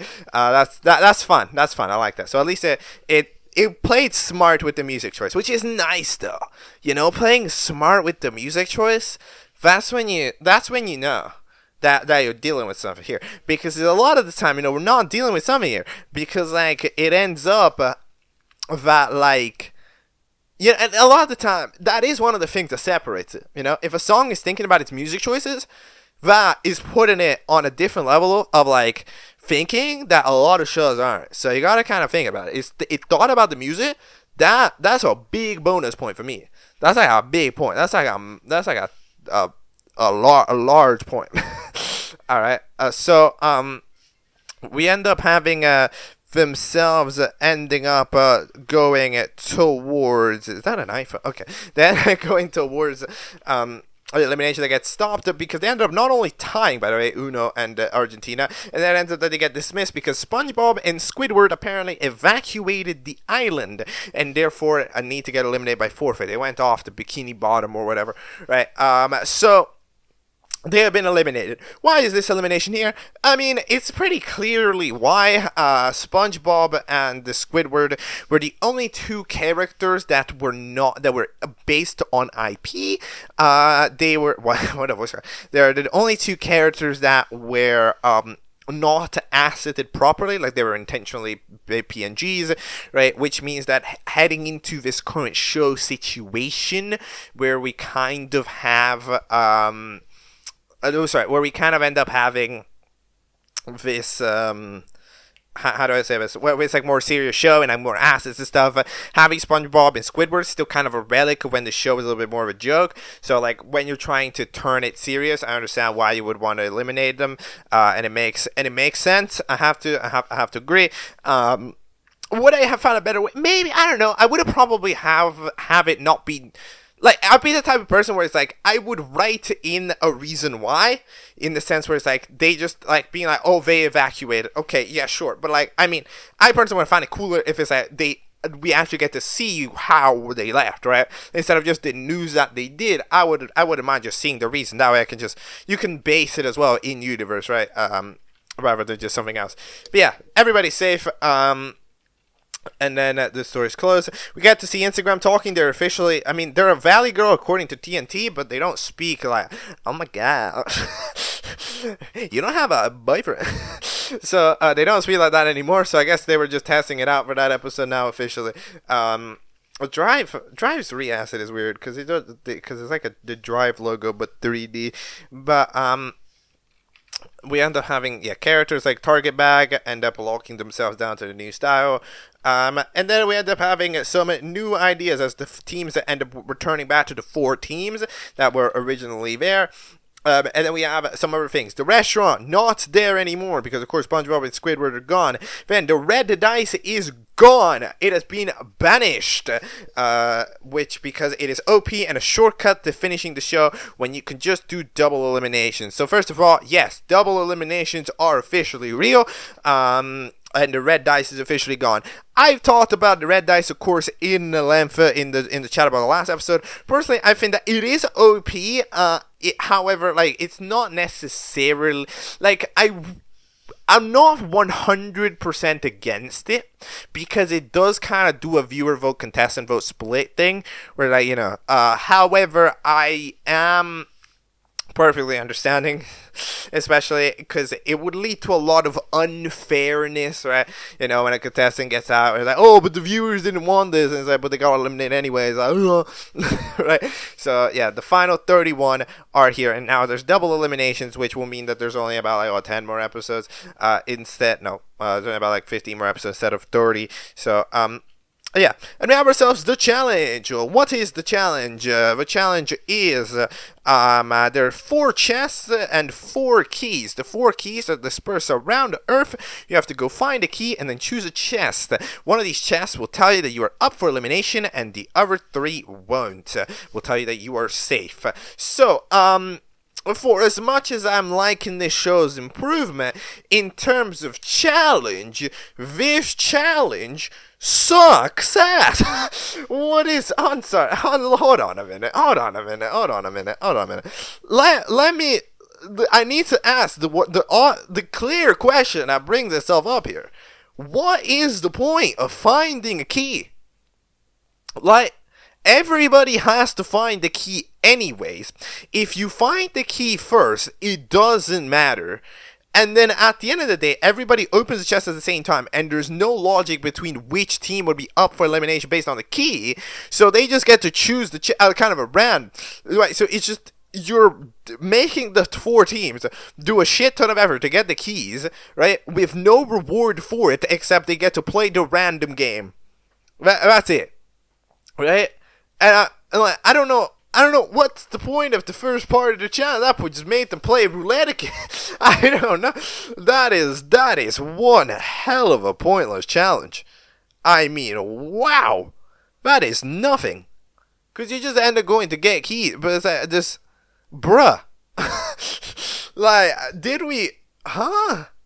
No, that's actually crazy. Like, because that's a major, because, like, there's no point. There's no point to this challenge. There literally isn't a point. Cause, like, first of all, it's RNG, but like, there's no point because like the key grabbing doesn't matter. If you grab a key first, it doesn't matter. Like, you just have to wait anyways. I don't. That is crazy. That is proper crazy. But anyways, yeah, the Princess Hat and Roblox image ends up kind of I guess their own redesign is properly being a Princess Hat image on Roblox, rather than just kind of a gray square. Then having TNT explode, they find a key first. Again, it doesn't matter. Then we end up having one in the trees. Then Argentina flying to getting it from Uno. We're like, oh, no hard feelings. Again, it doesn't matter whether you get it or whether they get it after, because the chests are random. And you open them at the same time. But, okay, cool. But either way, we end up having the fellas go to the and getting a city about. Oh, sorry, I hit the microphone. But like, if you wanna know, background work is great. But boy, I hate it again. But background work is great. For both like the city. The city looks very cool. Angles are there. There's some cool camera angles that are incoming.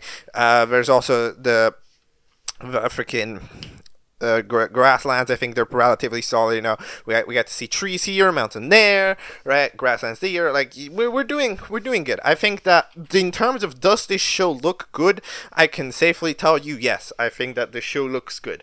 Audio, I would say 80%. Challenges still on the 50% because this challenge is not good. I just have to be honest. There's no point. I cannot objectively tell the challenge is fine because the challenge is terrible. You know, there's nothing about this challenge that matters, so it's a bit unfortunate. Either way, Ancient Show ends up being the team that ends up getting it. Now, okay, here's the deal. Just because, right, it ends up getting written that Ancient Show, the team that found the key last, end up getting the chest that puts him up for elimination. So that means that technically, as far as what was written, was that the last team to find the keys up for elimination. Just because that is what was written does not make that any less of a thing. You know? Like, that is still very much so a thing and a problem and something that has to be addressed. Right? You know, like, it's not like just because the challenge ended up being a different challenge, the challenge that's actually the challenge doesn't matter. But anyways, they're up for elimination. So yeah, they're not having their voting icons for some reason. They're not evenly spaced. You know, we'll go with it. I do. The icons, you know, they're maybe not as unique, however, they're very standardized, so you can't have one look cooler than another, so, you know, makes sense. And then we have ourselves the credits that are very kind of classic style credits. They're very, like, object lockdown credits, core. And then there we go. No post-credits, which I'm surprised by, because, you know, shows tend to do that. But, yeah, there we go. That is episode 8. Improvement on every category. Still needs to work on challenges, maybe a little bit on audio, but overall, in terms of the looks of it, the direct animation, huge bump. Like this, I mean, if this show can do this type of animation with any type of reasonable speed, absolutely, keep doing it. You don't need to worry about it ever again. But yeah, episode 9, hit the target 2. Here we go.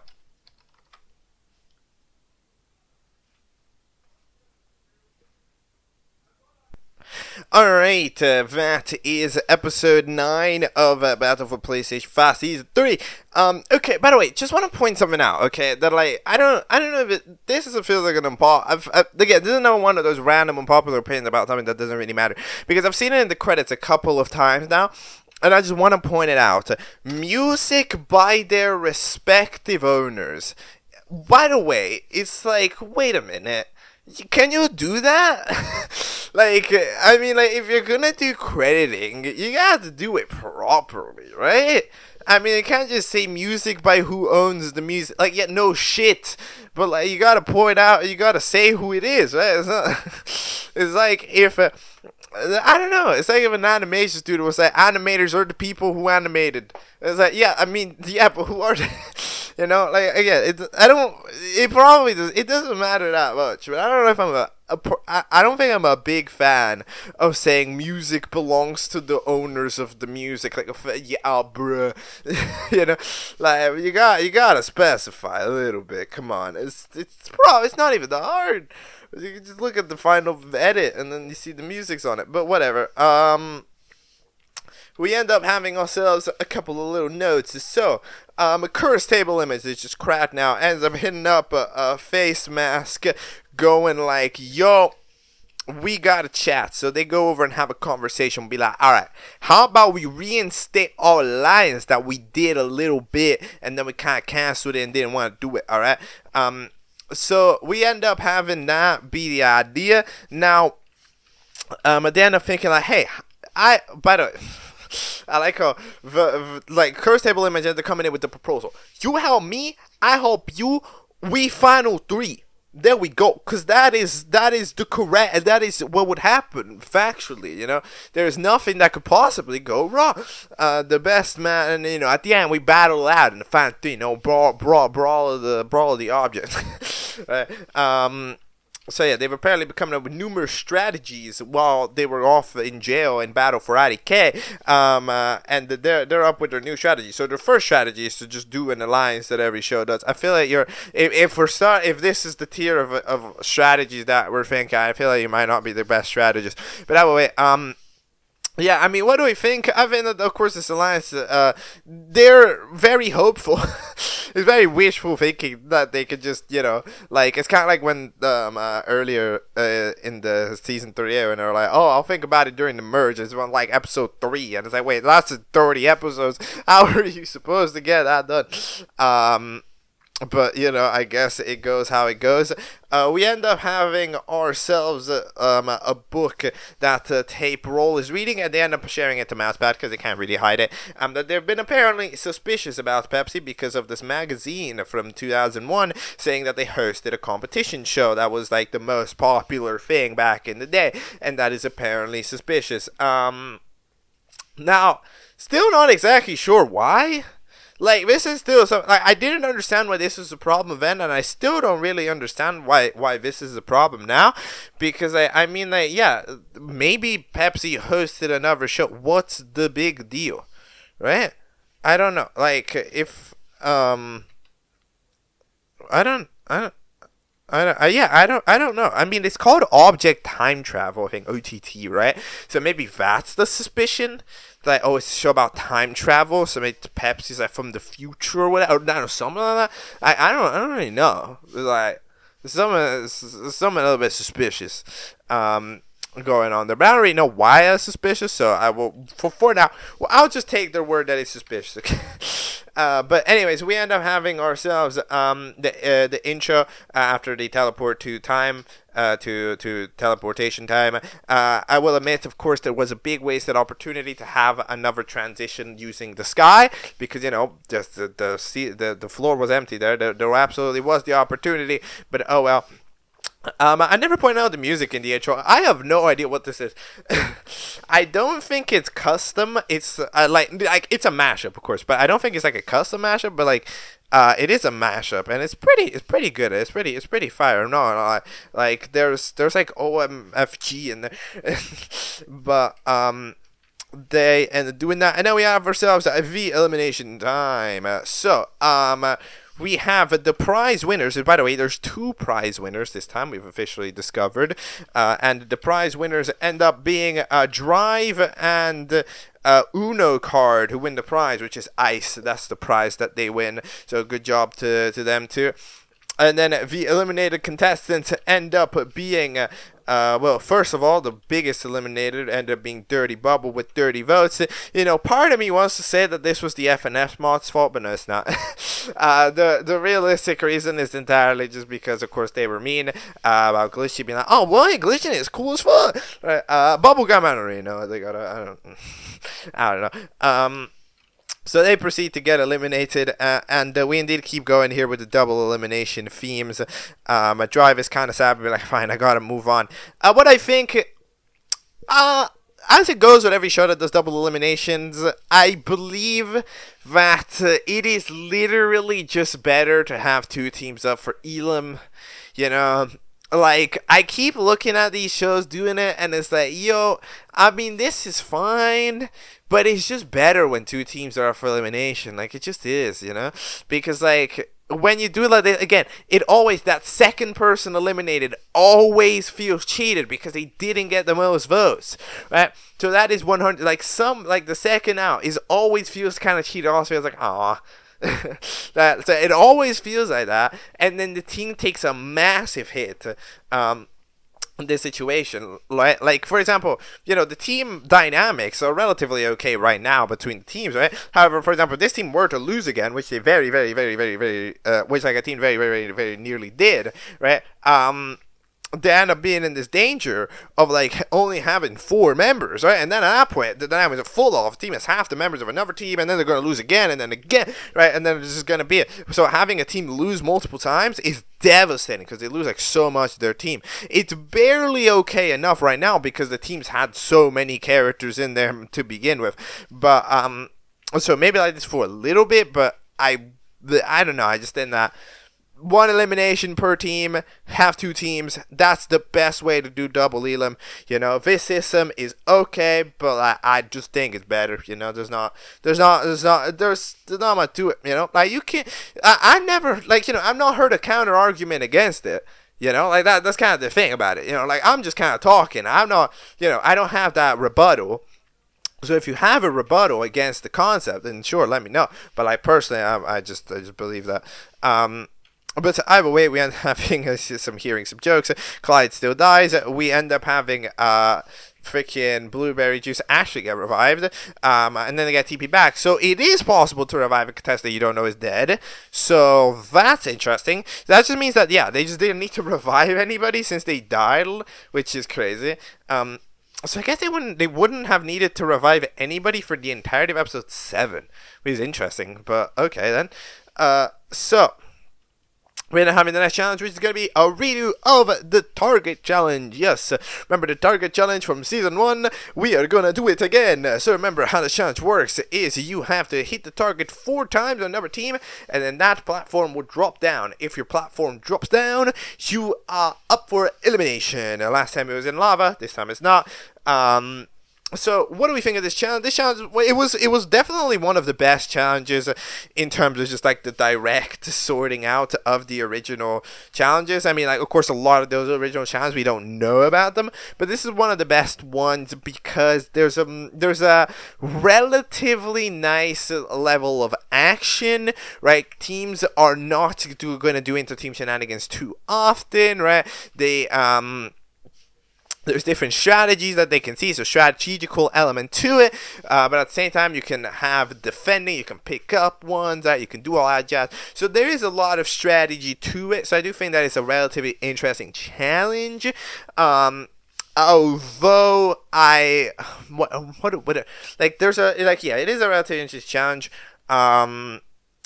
However, a couple of the issues I have with it is that yet again, it's one of those challenges that kind of struggles from lack of UI. I think the UI would be super important, you know? Like, for example, when a target gets hit on a team, you can't, I don't know. I'm just not 100% knowing of every team's target status, right? Like, For example, maybe what I would suggest would be having a target kind of like every time it gets hit, it would lower the platform, right? That platform, then if it reaches the ground, which means that you can't necessarily camp out one team entirely because you have to throw downwards. And if you're throwing downwards, that means that it's harder to hit the target and the other fellas can grab it from above, right? So yes, something like that. And we know that the throwers, and they could still throw up, which is pretty solid. So maybe something along those lines, just something to indicate it, something to indicate how much progress has been made. Anyways, Coke Bottle gets immediately launched off by water because I remember last time Coke Bottle in season 1 randomly was like, we should lose, and then proceeded to do that. And Water is still, of course, holding a grudge against pretty much everybody. Right, they're just holding like a global grudge, because of the fact that Dice is out, so they're just significantly meaner. Clyde proceeds to get them out, be like, okay, screw off, for this bullshit. So we end up having that team already drop down by 2 members immediately. So yeah, they end up having a couple of ideas about which teams to go for. They end up deciding, Argentina Flag ends up deciding to not to go easy on the Team Circular because they only have 6 people left, so they decide to go for somebody a bit more powerful. Interesting tactic. I mean, I get it. Right, you want to go for a strong team, I guess. However, I mean, it is a valid idea. I guess it can't. I feel like it'd be the type of thing where, yeah, I would start off trying to attack a more powerful team. Then depending on how that goes, like if we're in danger of being out for elimination, then you start going towards an easy target, right? Like, give it an attempt at a tough target. And if it doesn't work, try the easy target, right? But like I get it. I get it. Argentina Flash trying to lead the team. Ball's like, I'm not gonna listen to you.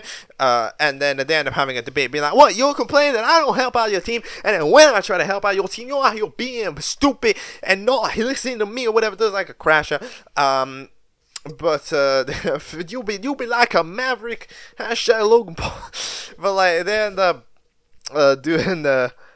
They end up having this beef, and eventually Ball gets kicked way off, which is unfortunate. TNT ends up having a giant metal ball there, not exactly sure how, and end up knocking like an entire team off except for Target Bag. We end up having a princess having like, why should we listen to Cup? Then and then they end up kicking themselves out. These teams are having a little bit of an issue when it comes to listening. Dude, I don't like. I love the classic thing of like being like, why should we listen to you? Well, there's nobody else to listen to in it. There's nobody else listen. Like, okay, I don't know. These teams are not being caught. You gotta listen to a word. Like, yeah, maybe you aren't the team leader, but the no team leader, which means that you gotta kind of assign it, you know. You gotta consider the idea, not the person who's saying the idea. That's what these characters aren't understanding, right? You need to consider the idea. Just because a Cup is saying the idea doesn't mean that it's a bad idea, right? Like, maybe it's gonna be a good idea. You gotta think about the idea more than you gotta think about the person saying the idea. You know? But either way, we end up having some fellas trying to get knocked off. Oh yeah, that's true. Adobe Animator ends up a new thing that we discovered. Apparently, if you stretch out Adobe Animate's body, we open Adobe Animate. So therefore, Adobe Animate is then capable of forming something. So then they end up constructing a super heavy ball that can knock off that can like spin a platform if it gets landed on correctly, like a giant bowling ball. That's an interesting idea. So good thing to ask is, we know that apps can do that. Just saying, does that mean that technically Instagram could do that as well? We could. I don't know what Instagram would ever use it for. I don't know why, like, pull up a reel, but like pull up a story. But like, either way, it ends up it's interesting. However, this bowling ball, they end up missing the platform, and end up going for the target instead, and they break the target, which they end up getting massively worried about because for some, like, I don't know, they get worried about it. There's just kind of a tiny miscommunication in the rules here, right? Where it's like, oh shit, our platform, like our target's gone. If we fall, we're done so, right? However, it's actually, of course, a positive thing, it turns out, because since the target's destroyed, nobody can hit it, which means that the platform can't go down. Basically, is the current situation. However, I get it. The platform might have gone down, but they end up falling off, and they truly believe in this as well. Like, this miscommunication is very, very, very important. However, they end up eventually finding out that, yep, nope, we're actually 100% safe.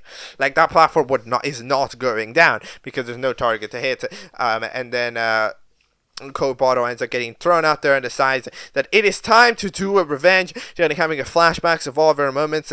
Look, here's the deal. I don't think Coke Bottle necessarily deserves too much forgiveness.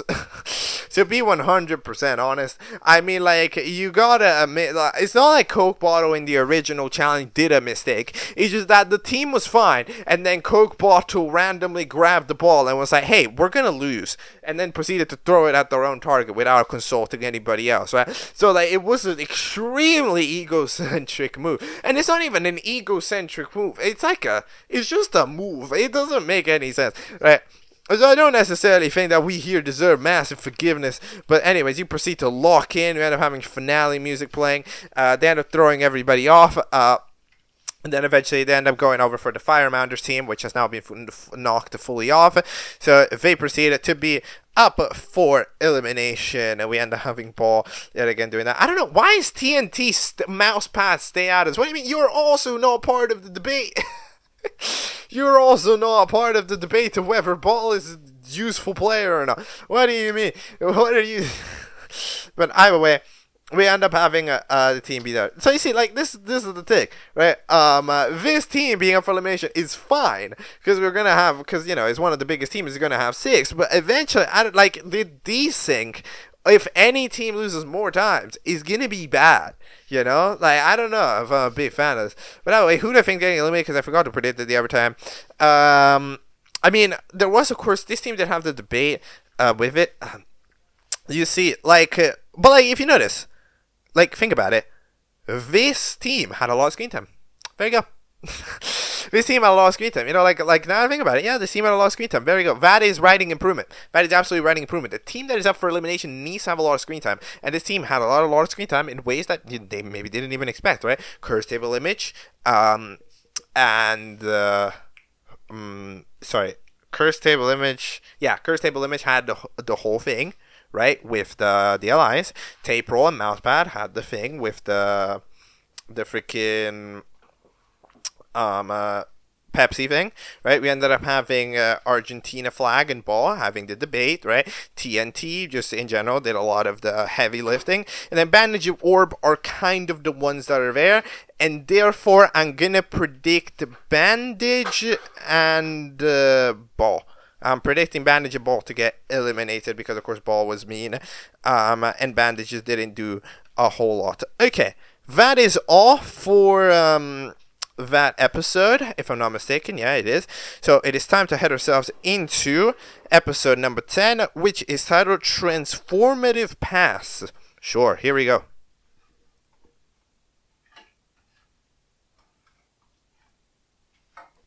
Okay, so that is episode 10 of season 3, and okay, I'm just gonna say something. So, I'm gonna, again, it's hard to believe it now, but in episode 8, okay, I immediately spotted that, like, I was hearing it, and I immediately spotted with, like, hearing Sheets and hearing Tape Roll and hearing Lemonade, right, that, like, that was Ava. That was iced coffee, right? The creator of BFTDI. Because that is one of the most easily recognizable voices that I have heard. And especially BFTDI, where every character just has the same voice.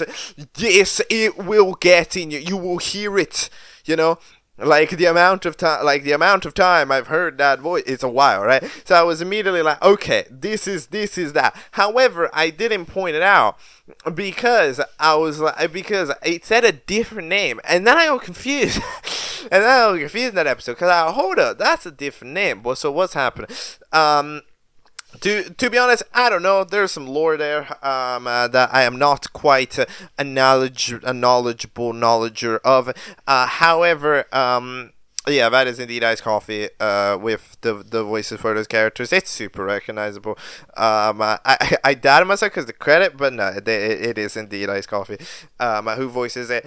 Anyways, we have some interesting shots.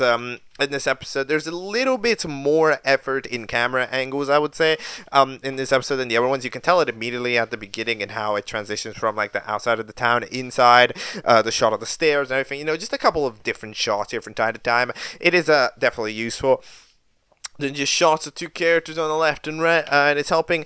But anyways, the power is out. The power is indeed out there at the building where the contestants are, Inc.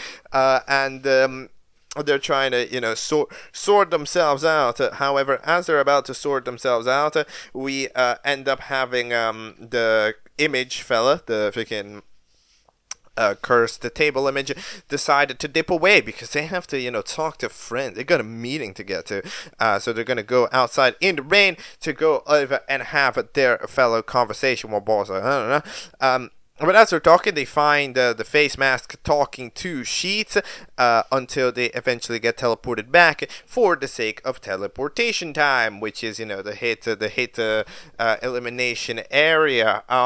Iced Coffee might even be an animator. There's that scene where they get teleported and the immediate following. Like that is a very BFTDI core set of mouths. So I'm just gonna I'm gonna go off the cuff and say that it's probably that, but I'm kind of maybe not, but I'm definitely thinking that it is. But either way, we end up having the teleportation time, which will happen here instead of the elimination area because it's raining, right? And you don't want to get wet, apparently, except everybody will get wet anyway. So I don't really know what the point of that was. But either way, they will lose 2 members after, first of all, there's the prize. So we end up having the prize be flashlights for both Mousepad and Taperoll. Mousepad complains about it, but it's like, yeah, the power is currently out. However, at the same time, I mean, you will also proceed to do a challenge outside, so it is truly quite useless. Like that is true. And the eliminated contestants end up being none other than Orb and Ball. Yes, a set of 2 circles getting eliminated after last time, where it was also right. It was 2 circles the other time as well, because it was freaking I don't even remember, bro, but it was like freaking, yeah, it was bubblegum and there was the gums, right? Yeah. And here it was Ball and Orb who gets eliminated. Ball was a very obvious one, like that was gonna happen because they were unreasonably angry about Argentina flag generally trying. Argentina flag, I mean, it's definitely boasting about it, but, like, it's not like Argentina flag is a saint or whatever, but, Ball is not allowing them. Like, even if they were a saint, it would not go any better, right? And then Orb gets eliminated. Orb is a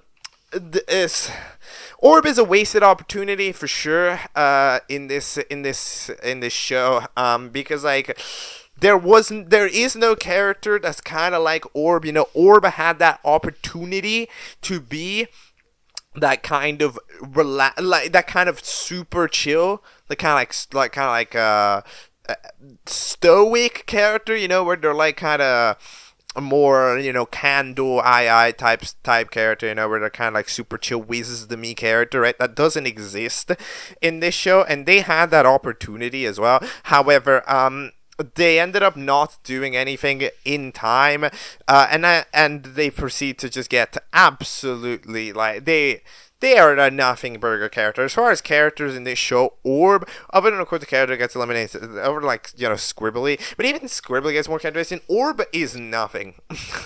Orb is legitimately nothing. I predicted Bandage rather than Orb because I had some faith that Orb was going to be so under the radar that you end up surviving, but no, it's just there is nothing here yet. Which is definitely a little bit of a wasted opportunity, but oh well, better off without me as Bandage gets confused at that one line. I mean, I understand it's trying to build characterization. It's too late! But either way, we eventually end up having some our fella being like, all right, it's time to do a business meeting, and Curse Table goes like, yo, you would rather talk to green paper instead of focusing on our alliance? And say, yo, Yeah, because there any time I was sad about SNES. What does that have to do anything? Because, well, and then nothing. Because I don't. Okay, here's the deal. Here's the deal. Of course, I mean, this is obviously, right, kind of a dumb thing that the bro is doing, that the cursed table image is doing. I mean, like, it's very controlling. It's being very over controlling. It's like, you are not allowed to have friends, I decided, and now you will not have any, I decided. You know that sheets guy that you enjoy talking to? Not anymore! You know, and it's like, okay, I mean, bro, what is up with that? Because, yes, okay, I understand. Like, here's the deal. Of course, with the idea, oh, we gotta keep the alliance low key. It's not that your existence is an alliance. You can talk about how the weather was without being. I think how Cursed Table Image is thinking about this is that they're going over to Sheets and Cursed Hack gonna be like, hello, I am Face Mask and I am in an alliance. That's how they like introduce themselves. So that you have to be far away from everybody else. Like they go up to the cashier at the store and go like, hello, did you know that I'm in an alliance? And it's like, no, that's not. They don't do that. Like, come on. But yeah, they proceed to go. The more people that know about the alliance, well, what do you mean? What do you think she knows about the alliance? Why would they have said anything about the alliance? There would be no reason to, you know. By the way, there was. Oh yeah, I forgot. There was one shot in the elimination time where the cursed table image was not the cracked. It was the normal asset with the non-cracked area, and that's an animation error. Beep, boop. That's the sound effect for mild animation problem that doesn't matter, but it's found it funny. Either way, we end up having the princess hat randomly dissing the watermelon gum, and then we end up having ourselves outside in the rain. So what is going on here? We end up having an interesting little situation. One of the things that I will point out, I'm not a big fan of, is that this rain, okay, seems to matter every time except when it doesn't. You know? Because it's like, okay, so the drinks need to get covered up, right, by like the cork. Okay, sure. But like, then for other fellas who were just in the rain, it's like Clyde or whatever, then they're fine. And then it's kind of like, okay, I mean, not too sure. But anyways, the challenge is pick one person from each team. They end up nominating for each team Uno card, Coke bottle, watermelon trident, and then TNT. They get to reverted back to their original old designs, and their challenge is to return to your current design. How do you do it?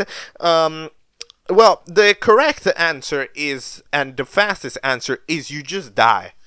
Right, you get recovered, and then technically, it's also a little bit of danger being like, oh, I want a lab recovery. However, you have to allow recovery because if it happens unintentionally, then that's nobody's fault, right? So the correct way to do it is to just have the character die, throw a straw at them or whatever, the proper Pepsi style, and then get done. Get glitchy to touch them or something, right? And do like anything at all, but it only TNT manages to clock this because, of course, TNT is very used to just blowing themselves up. Would that flower get put out by the rain? No, not really.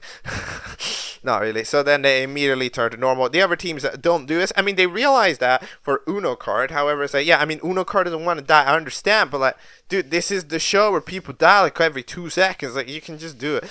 I don't think Uno card is gonna bring up that much of a defense. A target bag eventually tries out the Adobe Animate tactic with Instagram. It turns out that it actually snaps a picture instead, so it's a camera, it's just a literal camera. So maybe it doesn't open the Instagram app, which is I guess mildly different behavior. But all right, we now know Instagram is a camera. This will be useful in episode 19. I'm telling you. But a character like Face Mask, would Face Mask not get saw? Doesn't Face Mask famously get saw when that? If I have Face Mask in the ring, I don't know. I feel like that would be bad, but maybe not. Maybe I'm wrong, But TNT blows themselves up and it's the first save, so that's fair. For their team. In general, if you're wondering what I think of this challenge, it's the type of challenge that's kind of like, of course, it's kind of solutionless. They end up lucky, right? You can die, right? So that means that like there's not too many avenues for it, and of course some teams, like if you're discounting the idea of just death, right? For each team there would be a wildly different way to do it than there would have been originally, right? Kind of how it goes. However, it's one of those things where despite that, I do like it as a challenge concept because there's like a focal point of a team, but then the team can work around it, right? They have to help that person at the end of the day, right? Even though that person is the main person, they're not the only person who's doing the challenge, right? Like at the end, they can still have the team work around them to try to solve the problem, right? So that's kind of useful. So in terms of how it is as a challenge, I think that it's okay. We end up having a crash out. Lemonade crashes out a cup for trying to, dictate the team. Yet again, I mean, like, it's they are just being First, again, it's one of those things. Lemonade's being angry at Cup for leading the team badly. Leading a team is good. Leading a team badly is bad. So yeah, we end up buying a bunch of shovels because Coke Bottle needs to go down there. They end up successfully buying it. It's a very blue store. Who decided this? This is the bluest store I've ever seen. Oh, this store was invented by I don't know. This store is underwater. But yeah. Oh yeah, we have a random moment of like water recognizing this Lance fella that we've never seen. So I have no idea who that could possibly be referring to. You never know. Bloodjop ends up handing them over to Coke Bottle, who will go down. Uno card manages because for some reason Drive has a random Uno card in their store, so they can flip it around, add a face on it, and it's technically the Uno card. I mean, they're lucky that Uno card that they have in their storage is also a new variant. You have Uno, it could technically also have been old, but they're safe. So, again, it's a hard challenge, so the bar for safety is relatively low. I mean, it's not a hard challenge, but if you're not counting death as the very, very, very obvious tactic to win this challenge, right? It is a hard challenge, right? But anyways, they end up digging down. And then, we end up having a pizza box, which, by the way, I'm sorry, this pizza box asset is confusing me. Very sorry. Like, that looks like a play button. I'm not gonna lie, it's red, and it's like the triangle. It looks like a play button on the YouTube. I have to be honest. I'm getting confused here. It says 1-star pizzeria, I know, but it's so small. You can only read it on a super close-up, right? Anyways, they end up shooting the gun, because they're trying to turn the watermelon fella, and it turns out that gunshot ends up, being aimed at the Cup that has their already new asset reverted to their already new asset. Like, it kind of meshes with the watermelon gum asset, so they just become green. She ends up just dissing them. And then they end up complaining about it. They now all go out at Lemonade. First of all, just want to absolutely point this out. This is Pizza Boss's fault, right?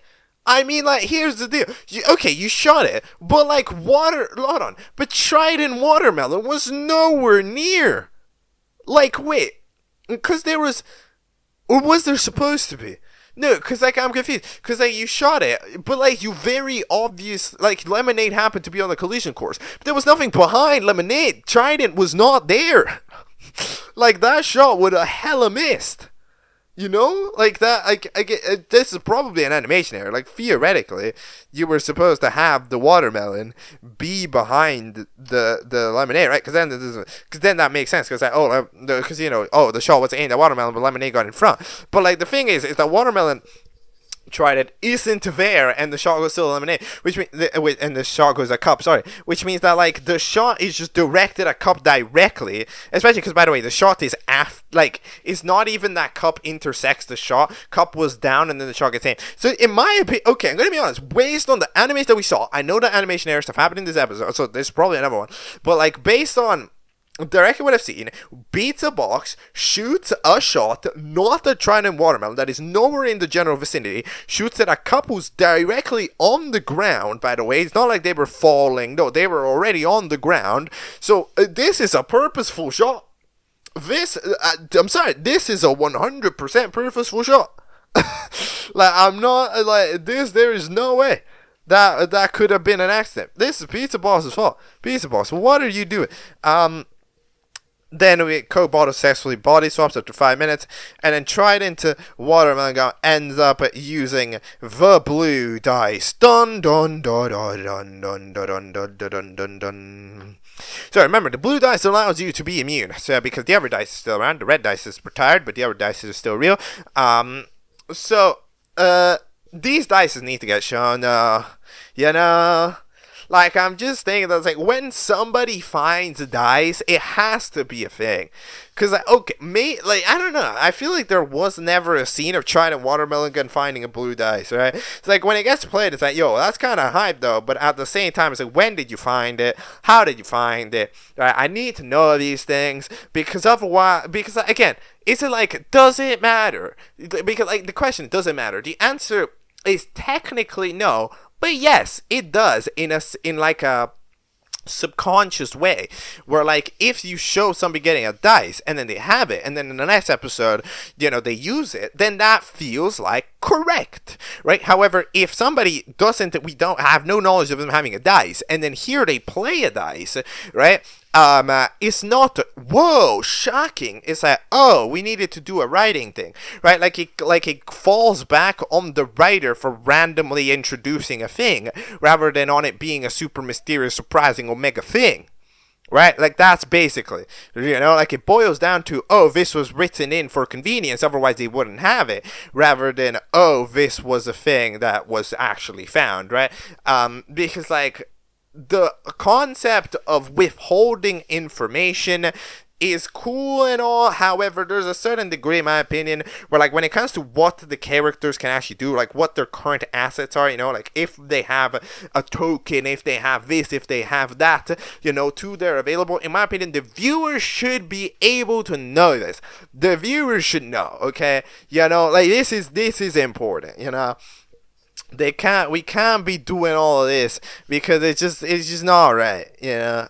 In my personal eyes, I don't think it's correct to have it just randomly appear. They decide that they themselves, as well as freaking face mask and pizza box will be safe, and then they decided that everybody else is a nuisance, so they will make sure that 2 nuisances get eliminated. It's a little bit of a danger, of course, because you know, there is the possibility that those 2 would have gone out anyways, although pizza box could have realistically also gotten out. But yeah, I would have probably made sheets safe, because, like, what does sheets do? What do sheets do, bro? What do you got against sheets, bro? Like, what? She didn't know me wrong. She just talks sometimes to face masks. Like, what's the problem? But yeah, who's getting out? I'm feeling a cup lemonade double up here. I'm feeling a cup lemonade double because they both are bad. So I think that's the double up. I mean, I'm probably wrong, but I'm feeling that double up happening. So yeah, that's just the vibe I'm getting. Yeah, this show doesn't have post-credit scenes. I don't know. I don't know why that surprises me as much as it does. I think it's because this show has tried to look swag so much by having title cards and fancy credits and fancy openings, where it's like the fact that it doesn't have a post-credit scene that every movie does is like, oh, wait, really? You know, it just feels like the type of thing the show would do to try to increase its fanciness, but no, it doesn't, so I'm kind of surprised by that. Episode 11, what is it titled? It is titled Free to Watch, in brackets. Okay. No, sorry, in parentheses. Free to watch. Alright, here we go.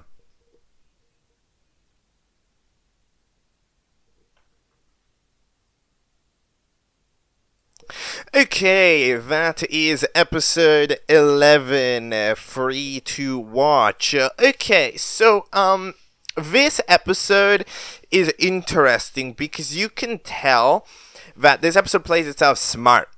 this episode plays itself pretty smart in terms of how it pacings it, right? Because I was noticing that so much was happening, and I didn't quite know how it was going to perform a challenge, and I thought that maybe this was actually an 11A in disguise, but no, what this is just it's overall just a well written in terms of pacing, right? Which it's nice to see a show with this, because we've seen a lot of episodes, we've seen a lot of shows accidentally write too much and have episodes that are too long, and then it's just the end of the world, right? You end up having animated battle, all their episodes are like 4 hours long, right? But like that's never even the plan.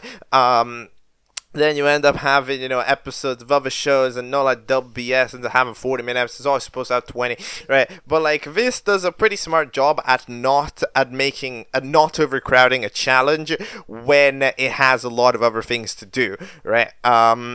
So I can absolutely respect that I think is very, very, very well done. Like that is huge, like that has increased my faith a lot in the show.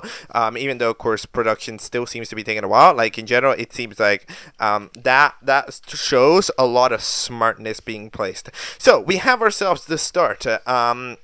Where we have a very well lit shot of TNT and Mousepad. I remember they were going to have the conversation, as was pointed out in the last episode, being like, hey, do you want to chat? And Mousepad goes like, look, you give me bad vibes, okay? Because you don't really seem to care about your teammates. TNT goes like, well, I've tried to care. I can look like the one who explodes, because the explosive type. But, yeah, Mousepad proceeds to mention the what? Hold on, I didn't catch this perfectly. Wait a minute. The pillow challenge. Hold on a second. Wait a minute. The pillow challenge. Oh, yeah, the one where they stayed on the pillow. Oh my god, I forgot about that. I totally forgot about that random challenge from BFPS5. Oh, yeah. That's true. Oh, but that is the most random challenge. But like, fair enough. Yeah, I guess TNT was being, a bit disruptive in that challenge. But I mean, yeah. Anyways, Mousepad, yeah, they always had the entire team burned in lava. They're trying to get themselves further than last time. I'm already sort of warning out, you aren't exactly the greatest at these challenges. Your team is flat, but you get my point. However, winners don't let their competitors carry them. So now that you've already the highest ranking possible in these games, you can take a chill pill and let us have our opportunity. We can't let you take over every challenge and let us sit back and relax. Yeah, okay. Here's the thing. Like, for a show and for a set of contestants, right, that are constantly thinking about the merge. Like, we were thinking about the merge in episode like 2, okay? Like, for the constantness of this, I'm gonna be for real. This is the one moment where you're like, yo, you should be thinking about the merge, right? Because it's like, oh, you can't let your teammate do this. I'm sorry, this is a team effort. Theoretically, everybody here should make it to the merge, right? You want to do as good as possible. That way we get far. Like, I don't know what Mousepad's going, oh, you should let other people do the work. Well, okay, but if TNT does the work and is fine, and everybody is safe, then what is the problem? Then in the merge, you split off and everybody has to do things individually. That is the point. In teams, you can, rely on either being a leader or a follower, and then in the merge, you have to focus on individuality, right? But like here, we're just doing the whole shebang of, yo, you are being too much of a leader. You are being too good. That is the dumbest thing I've ever heard. Mousepad is just going like, yo, TNT, you are too good. I think that we should be able to have other people who are bad lead challenges and lose. I think that would be way better, actually. It's like, what? The one time TNT couldn't do that, they just lost. They were just beefing the entire time. Like, let them try, bro.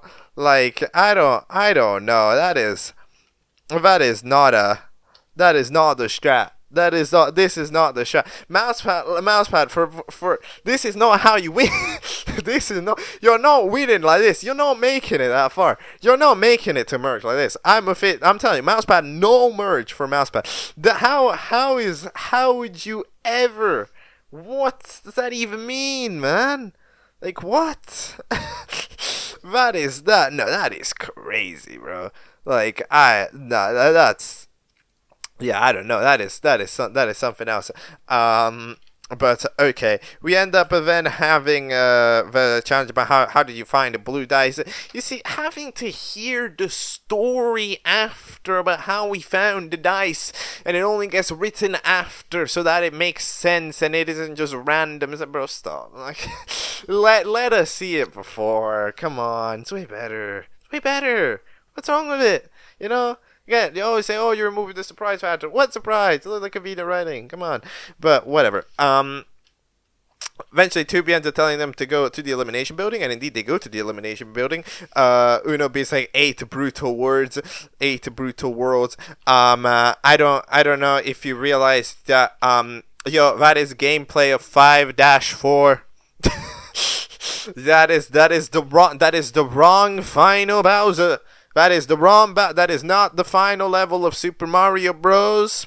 You know, I know that out of all of the things in the world that matter, this is not one of them. However, it is not the final level. Uno, you have a surprise coming. Seems like you can't read the number 5. Maybe you can only read the number 1 because you're an Uno card. But either way, we proceed to the elimination, where, by the way, the elimination area gets renovated to have bleachers, just so that it can look a little bit more like every other object show. We proceeded to have, idol, the freaking dice used. That way we get to have, the dice, the dice ends up getting used there by Cup at the end of the day to have their votes, because they did truly look like they were getting out. So, if you're out, you're eliminated. Whoa, that's crazy. But like, crazy line. But yeah, so Cup ends up using it. It's a very valid idea. I mean, it's a good idea. If your Cup, it's a good idea. If you have it, which, by the way, don't know where you got it, but if you have it, then it's 100% a fair idea for Cup to use it. Then we end up having the eliminated contestants, however, which were kind of not what anybody was realistically expecting. We ended up having the fake princess or the real princess, whatever, get eliminated, which is fair. I mean, I didn't predict it. I thought it was going to be the couple eliminated duet. However, this was the other option. So, like, yeah, I didn't quite think that people would care enough this time, but they did. So, you know, I mean, like, it's a power of the dislike system, you know, where it's kind of like you're encouraged to vote on everybody anyways, to where it's like, yeah, I mean, fair enough, I guess, right? That they would be the most consistently disliked. And then Cup actually, however, turns out to be, to the surprise of pretty much everybody, they end up actually being safe, like, remarkably, without even the halving, right, which doesn't end up mattering, right, because of the paper plate, as it being getting eliminated. Yeah, these two gotta go. These two gotta go. These two have done zero useful things in the world. They just kind of, because here's the deal. Each one of them in singularity might have something to say in the game. However, the two of them together do not work, right? Because it doesn't really function. And they're not bold enough, basically.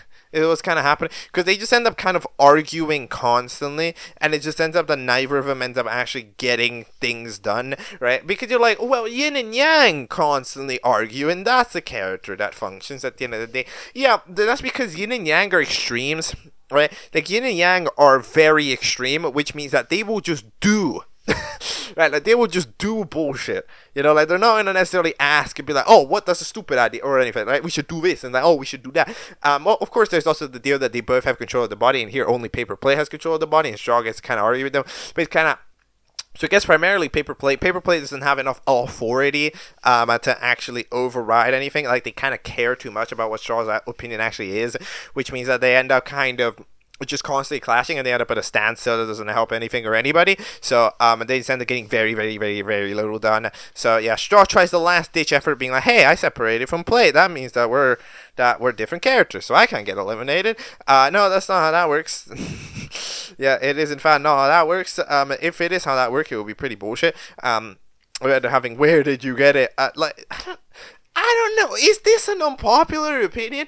If Lemonade said, "Where did you get it?" and us as viewers knew where Cup got it, right? Because it showed up in like the previous episode, wouldn't that make this scene way cooler than Lemonade just going, "Where did you get it?" Cup going, "Don't worry about it." And we also don't know, so don't really get any additional information from this scene, right? I feel like it would be cooler if we knew. Alright? Or is it not? I don't know. Maybe I'm wrong, but like, I feel like it is. Like, I'm not currently formulating the counter argument. You know, I'm not currently imagining the counter argument. Like, I'm not like clocking it. So that means that like, it was looking pretty good. You know, it's looking like it's better. But either way, we end up having some fellas chat where we have a drive being, "Well, I did pretty good before. We just want to get Instagram to the merge." Instagram's like, "Yeah, I also would like to get to the merge. You know, we need to do pretty good. But look, you know, they gotta just do good." At the end of the day, they gotta just do good. They're relatively middle of the road contestants. Where it's like, as long as they don't do something bad, I think they're currently relatively chill. Then they're getting a TV. So that they can keep track of the contestant count, because we're officially halfway through. Yes, 25 people. If there's 25 people, that means that, 2 eliminations per round. For 25 people to leave, that's like 12 episodes, I think. So that's yeah, we were like at a relative halfway point as well in terms of episodes then, especially because, you know, it'll probably 11 episodes. Yeah, let's say it's like 11 episodes to go, right?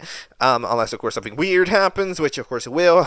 You know, you never know when evil Pepsi's showing up again. But yeah, we get to see all the voting. Oh yeah, this is actually really useful. We get to see all the icons. That's actually really, that is useful. I didn't realize that this scene actually shows all the voting icons. Because yeah, we're back to having voting icons that are not stylized. Having the consistent voting icons was definitely interesting, but it is just cooler to have the character like this, right? Like, it's technically less neutral because of course somebody can have a cooler one. Like, for example, you know, the India one or the Coke bottle one, right? Or the Adobe Animate one. Like, they're kind of cooler directly in terms of just kind of like how they're how much they represent what they are. So you go for like SNES controller, right, or Lemonade because they're on a Lemonade stand, right? They're cooler. And then I make some of the more generic ones like Clyde. There's nothing, like Cup where there's nothing, right? It makes a couple of those feel more boring and therefore, you know, a bit more hating. But like, I feel like it's the type of thing where in the grand scheme of it, it doesn't matter, because like who the fuck is voting based on like who is voting based on like the voting icon? Surely not that many people, right? So we're fine, we're okay. And then we end up having a new stage of the game where we have a team swap, a team shuffle, or I don't know, the song that two sings, where they end up going over to form their new teams. So they proceed to do that for a while, of course having their own conversations. There's not too much, I can't really, the team forming, I can't really dissect it play by play, it doesn't really work. But I'm glad the show does this, because like, it didn't do it in episode 1. Of season 3, right? It didn't do a team forming properly, right? And this is how you do a team forming. Yeah, sure, it takes a little while, but first of all, it's chilled out. It's not boring. It's chilled out, and you're all, because it's not boring because you like, theoretically, it's boring if you're not paying attention. But if you're paying attention, right, it's not boring because, you know, there's always information to take in. You always gotta keep track, right? So that it's not boring, but it's chill, right? So then, like, it's overall relatively good. And it doesn't drag on too long because I guess there aren't that many contestants. So yeah, we end up having the team names. So let's see. Let's clock in. I need to find the situation. where we end up having, yes. So, teams, by the way, thank you for this shot showing all the teams. So we end up having C3 and Water. This is the smallest team. So this team was formed by Clyde and Cobottle, went off to their own team. They're getting Trident Watermelon Gum alongside with them to form a trio, and then out of the people that never joined the team, which was Cup and Water, they ended up getting Water assigned to them because they ended up, they were the smallest team. The fact that they didn't get Cup assigned to them is also kind of lucky. But yeah, no, I mean, I feel like Cup and Water on that team, that is a disaster. That would have been team disaster. Is this a team disaster? Maybe. What I think of this team is okay. Cobottle has proven that they are currently a relatively strong competitor, and they've thrived in this type of situation before. If you remember, like season 1, they kind of were. No, not season 1, sorry. In like season 2, their team dropped down to 2 members, and that's when Cobottle really shines. So Cobottle actually shines in lower member environments where they can kind of just do, and it's been proven that here as well. Like when they were alone at the top of the platform, they've been able to shine. So I think Cobottle in this team is going to do relatively well. So this team, despite their smaller size, I think Cobottle really stands out here as an absolute stronghold of this team. So should be capable of getting this team some results. If everything's looking good, then we have ourselves at the teams of 7. So Team Objects, Cup goes on this team alongside Cursed Table Image, then Cursed Table Frame, or whatever. I prefer already. Face Mask, Glitchy, Pizza Box, Lemonade, and Sheets. Okay, so this team ends up was pretty okay. So this team is based on like a little bit of a duo. So we have that alliance, of course, of the Cursed Table Image and Face Mask. Then they kind of. Then we got they kind of join in with Sheets because of course that's Face Mask's friend. Then we kind of have the people that Pizza Box found, which was Pizza Box kind of joined the forces with Lemonade and Glitchy, then they kind of unite to make the 6, right? And then there's Cup in there. So Cup is while Water is just kind of mad, but like silently mad, Cup is very like more outlandishly mad. And they've been kicked out of their team, so they're probably gonna be a little bit. They're still gonna keep their thing about kind of being super pushy and forward. So is gonna need to see. Lemonade and Cup are definitely gonna clash a lot, and maybe even the Cursed Table Icon I could see clashing with Cup a lot. So this could be a little bit of a problem team. Yeah, I mean, yeah, it's kind of depends. It depends on if the fellas can do it on easy mode. Because, in the meantime, we got people like Sheets, Glitchy, and Face Mask who are relatively chill mode. So, if they can do it, and they've also, this team, I think, has got the means to do well. They just need to not get massively distracted, right, by Cup, right? Because, even then, Cup's ideas are never even that bad. They just need to not get distracted in beefing. That's what they need to do. If they don't get distracted in beefing, I think that this team has got the means to do well. That Glitchy and Pizza Balls. This team is probably, in terms of pure physicality, the strongest right now. But they just need to sort themselves out, right? And Face Mask can fly. Remember that? So, all of that's very important. So keep that in mind. Then we got Blinking Eye .mp3, like the logo because of the line there. We end up having Argentina, Bandage, Shark, Blood Drop, Uno, Adobe Animate, and the Sour Cream and Onion Chip. Okay, this team is kind of it's okay. What the hell is this team? This team is like the goofy team. There's a lot of fellas here who are really, truly not very smart. Blooddrop's not very smart. Shark is dumb. Uno is dumb. Bandage is not very smart either. However, they do have very distinguished team leader figures. Where I feel like Sour Cream and Chip gonna be very dictating to play, and the Argentina flag especially is gonna be very dictating to play. So if it it's a little bit dependent on how much the followers are willing to follow, right? Because if Shark and the other fellas, they're actually willing to listen to the ideas of someone like Argentina flag, I feel like we're going for places, right? However, if not, we're gonna struggle.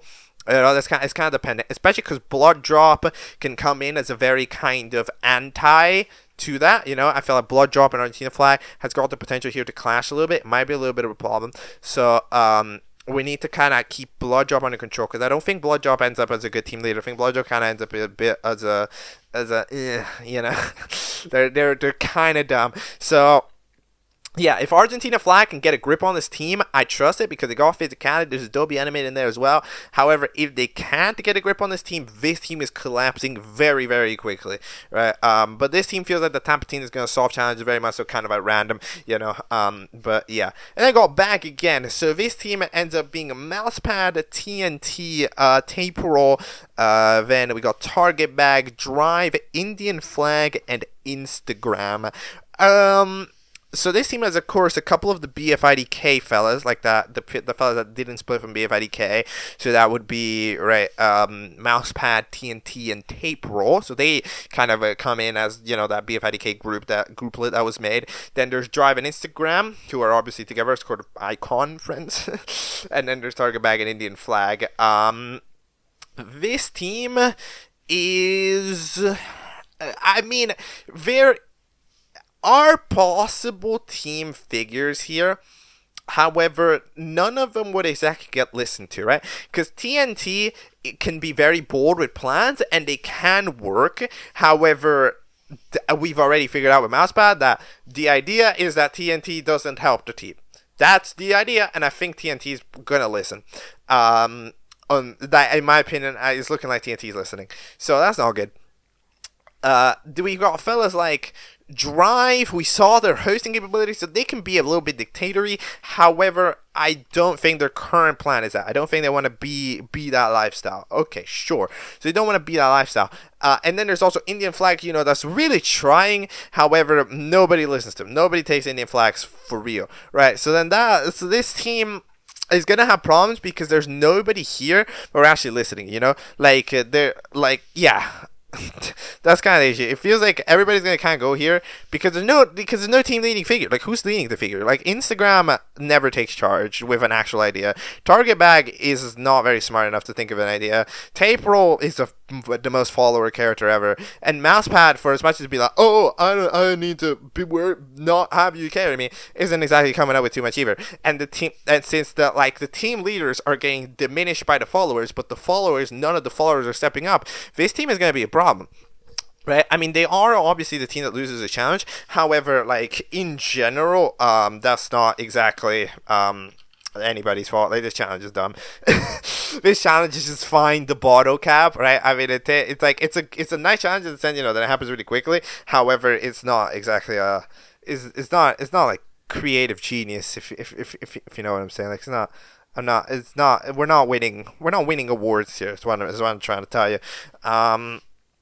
With this challenge, and, you know, a couple of teams find it, and it turns out that at the end of the day, since the ones that Indian Flag found, they couldn't get to it in time before Clyde ended up finding one at the last second that was just on the ground, because Clyde had the debate of like, hey, maybe we should lose because you know, water might get out. The fellas correctly call him out. However, they call him out for the wrong reason.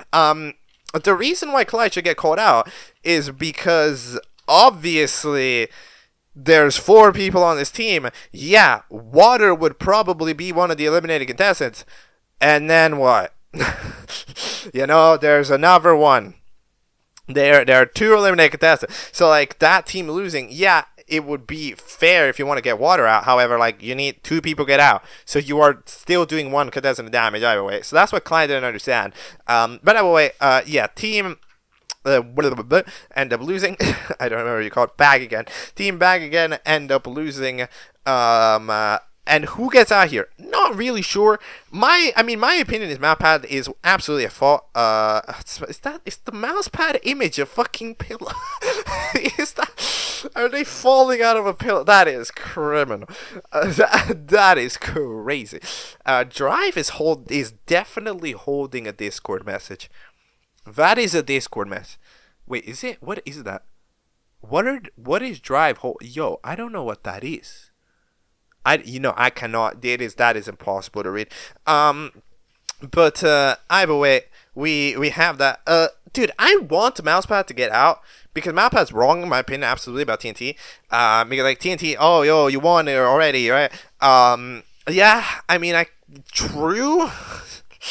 But also, nah. I mean, I don't know. Then we have Drive and Instagram are at risk because they talked about trying to get far in the game, so they're kind of risking it. Bag made the bad team name. Okay, my gut is telling me Mousepad and Target Bag. That's who I would personally pick. I don't think that's who's getting out, though. And it's more so just my opinion rather than a prediction. But I can't exactly formulate a prediction now. I don't know. I'm just going to go those two. I'm going those two. Target Bag and Mousepad. Let's say those two. Because Mousepad's so in the wrong, though. Because TNT's like, no, TNT is trying to be friendly. And they were fellas like, no, you are helping too much. Stop winning. It's like, what the fuck? So, yeah, no, I need this to leave. But alright, it's time for episode 12. The latest one. What is it titled? It is titled Object Jam. Let's go watch it. Let's do it's going to be nighttime by the time we talk about it. But yeah, let's do the nighttime conversation on Object Jam. Alright.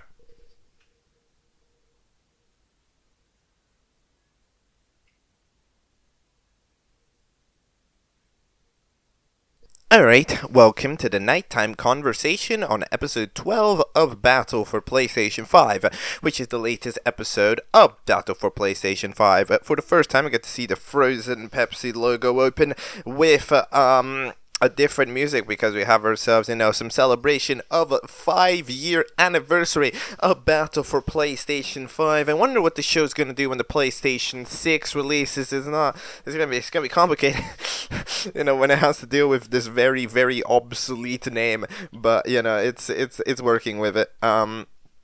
Either way, we end up having the renovations going on at the main house because I guess the power was out. Remember that other time? But that wasn't the house's fault. Wasn't that the power line's fault? What's wrong with the house? Water is extremely grumpy and sort of runny, and it seems pretty clear what's going on. I mean, they laid down and all of their water is gone. So I mean, it's just that, isn't it? Surely. I mean, that's what's going on. They're not only grumpy already because of the whole situation, but they were sad, but now they're just grumpy because they don't have the water. So somebody has to go fill it up, but nobody's realizing here because none of these 3 people care even the minimal amount about water to even think of their well-being, which I mean it doesn't exactly show the best for this trio as people. I feel like they've got to grow still, to be honest here, but I guess it goes how it goes. We end up having the house finished renovation. Ghostbuster Clyde is trolling. Yeah, the house is back. Then we end up having Uno go, hey, isn't it weird how we keep changing appearances? Yeah, this is a thing that's someone probably pointed out is a thing because as a part of that challenge with the appearance and everything, the thing about it is that officially acknowledges you had an old design, right? Because up until that moment, what is happening is that everybody with the designs change, but that doesn't necessarily mean that the object knows about it. It's just kind of a out of this world thing, right? It's kind of it's more of a metaphorical thing, However, in this case, we have directly acknowledged the show that these characters had old designs, and Uno card points it out. It's kind of weird how it's super inconsistent. For the first time, I think we got to see the front side of Uno card, right? It's the number 2. That's cool. It looks a lot like it. That card doesn't look right. It looks like those cards from the Roblox game. The Roblox game? I swear it looks like the cards from Loco Official, whatever it's called, because crazy, because they had to rebrand the Roblox game for Uno. I swear it looks like that. But we end up having Uno, which remember in that challenge was very much so against the idea of dying. I don't want to die. Now they're very open to the idea. They're very open to the idea. They shoot themselves, which is kind of crazy, but oh well.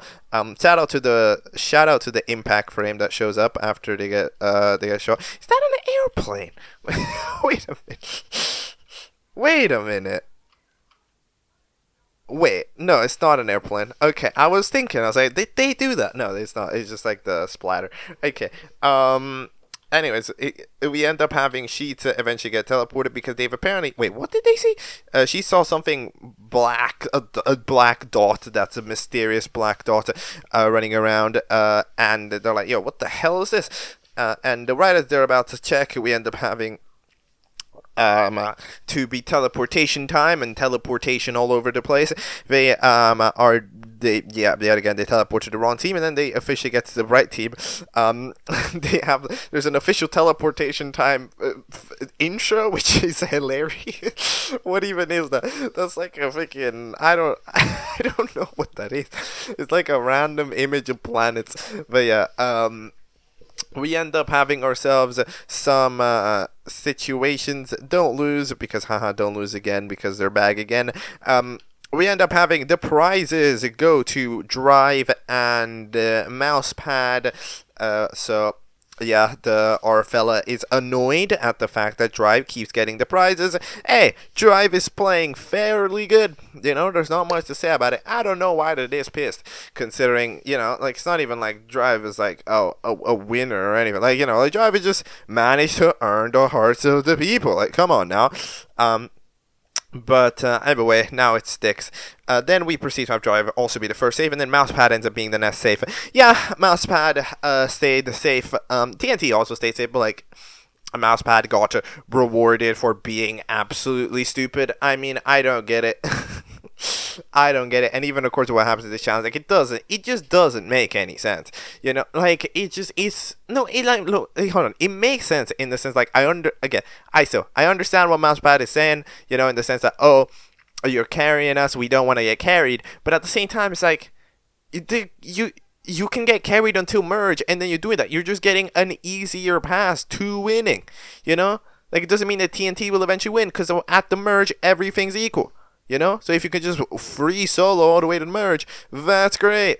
But somebody needs to tell them this. But nobody understands it because everybody's appalled at the incredibly stupid initial perception of, hi, I'm Mousepad, I would like to not win. And they are correct at ignoring everything that Mousepad has to say after that. Because Mousepad doing that, and Mousepad eventually goes out with I know I'm already skipping to the channel, but this is stupid. And another like, and TNT eventually goes out, oh, TNT didn't listen to anything I had to say. Well, do you think the team had any arguments? They were just sitting there being like, hey, Drive, do our job for us. Is it better? Because, no, I don't understand this Mousepad guy. Because, like, what is the point? Because you're, like, one of the least proactive players I think I've ever seen. Because, like, what is this guy doing? You know what this guy's doing? Like, this guy's going over to TNT, being like, don't do the challenge for us. We got this, okay? And then proceeding to sit there and do nothing. What is the point? What are you trying to achieve? I'm so pissed, and it's freaking midnight, and I can't be talking this loud, but this guy's pissing me off. I'm getting a noise complaint, and it's gonna be Mousepad's fault. Like, this is crazy, bro. Like, he says it, no, genuinely, because at that point, it's like, oh, TNT is okay, because they're, you know, skilled, or whatever, they're a former winner, and they're already at the highest rank, but Mousepad is perfectly okay with just doing the plan B, which is just letting Drive do all of the work for them, like they have to do that, like half the other challenge. It's either TNT solve the challenge, or Drive solve the challenge. Nobody else in that team, in these teams, can do anything. It's unbelievable, man. It's insane. But, like, okay then, Mousepad. Go off, I guess. Be safe. Anyways, let's have the eliminated contestants. Let's actually chat about them for a moment. Target bag got eliminated. Yeah, obviously, target bag, is not adding anything to anything. They are currently not, are not really friends with anybody. They are kinda dumb. They are also kind of mean, and they don't have an extremely notable personality, right? Like, they're just not a character that ever got into any situation, so they end up kind of being super neutral. And neutral with a hint of mean gets you out relatively fast because there's no reason to like you, right? Like, why would you like target bag? I don't really know, right? So yeah, unfortunate, but at least you're not a clear bag asset anymore, so that's like better, I guess. You have officially been eliminated by the new elimination tactic, which is to be just yeeting their cap directly at them. You're going to need some pretty good aim, but yeah, they end up doing that. It's pretty swaggered, so I gotta admit it. And then the second fella that gets eliminated is Instagram. Oh yeah, by the way, this happened in the last episode, but I forgot to say it. Instagram, no, sorry, Indian flag got redesigned and made the flag actually wave. All right, which is an immensely interesting thing to do. I was debating then, and I'm still debating here, but whether that's actually a good idea, because I feel like it's cool. But at the same time, it's also kind of goofy. I feel like it looks better in this episode than it did in the last one. I don't know if anything actually changed, but it doesn't feel like it looks a little better. And it is also definitely silly, because how does that work? That implies that the wind is what's making the flag rustle. When, for example, the elimination area, famously a place indoors, the flag would not be waving indoors. Just saying, right? So, there's a couple of physics implications that are not quite right, but either way, Indian flag is safe, and Instagram ends up getting eliminated. Yeah, I had a presumption. I kind of mentioned it in passing in the last episode section, but it's the Instagram kind of felt like a vibe. There's that danger of mentioning that you wanna not get eliminated. It's kind of that thing where it's it feels, in a way, it's like you want contestants to care about the game, right? People actually, viewers actively want for contestants to focus on the game, right? They want them to focus on the competition because that's what they're watching, right? So they want contestants to focus on the competition. However, at the same time, they don't want to be pandered to. That's kind of that's like a different thing. They want the contestants to do what they want, but not for the contestants to do what they think the viewers want them to do, basically, right? So when there is a direct chat about, hey, I want to be far, here's how I'm going to get far, here's how I'm not going to get eliminated, it's that type of conversation that ends up kind of rubbing off a little bit on the wrong way. And Instagram, that already wasn't super liked because of their, I guess, inconsistent personality. Instagram kind of ended up having inconsistent personalities. For one episode, she's like a valley girl, except when she's not, and then when she's not, she just isn't anything, right? And in general, there just weren't too many things that we were doing here with Instagram yet as well. So yeah, just kind of two characters that didn't have a lot to do, and indeed didn't do much. So yeah, Drive is officially sad about this. Which, fair enough. Yeah, recommended characters. We've had recommended characters I think all the seasons, so fair enough. We had having Argentina flag be like, hey, never talk to me again. Argentina flag is struggling. That's a big struggle here. They are absolutely not managing to dictate this team, and indeed it is the problem. It was the classic issue. She gets torn in half. I mean, I kind of got it. That does kind of look badass. But yeah, so they were playing the blood drop, and the shark were playing throw the knife or whatever. No, catch the knife. The freaking bandage is just extremely stupid, and in general, Argentina flag is indeed not doing well, and that reflects in the challenge. I told you in that episode that it was that the power and the capabilities of Blinking Eye were gonna come down entirely to whether Argentina flag could reasonably dictate the purpose of this team, because while pepper chip and onion, what?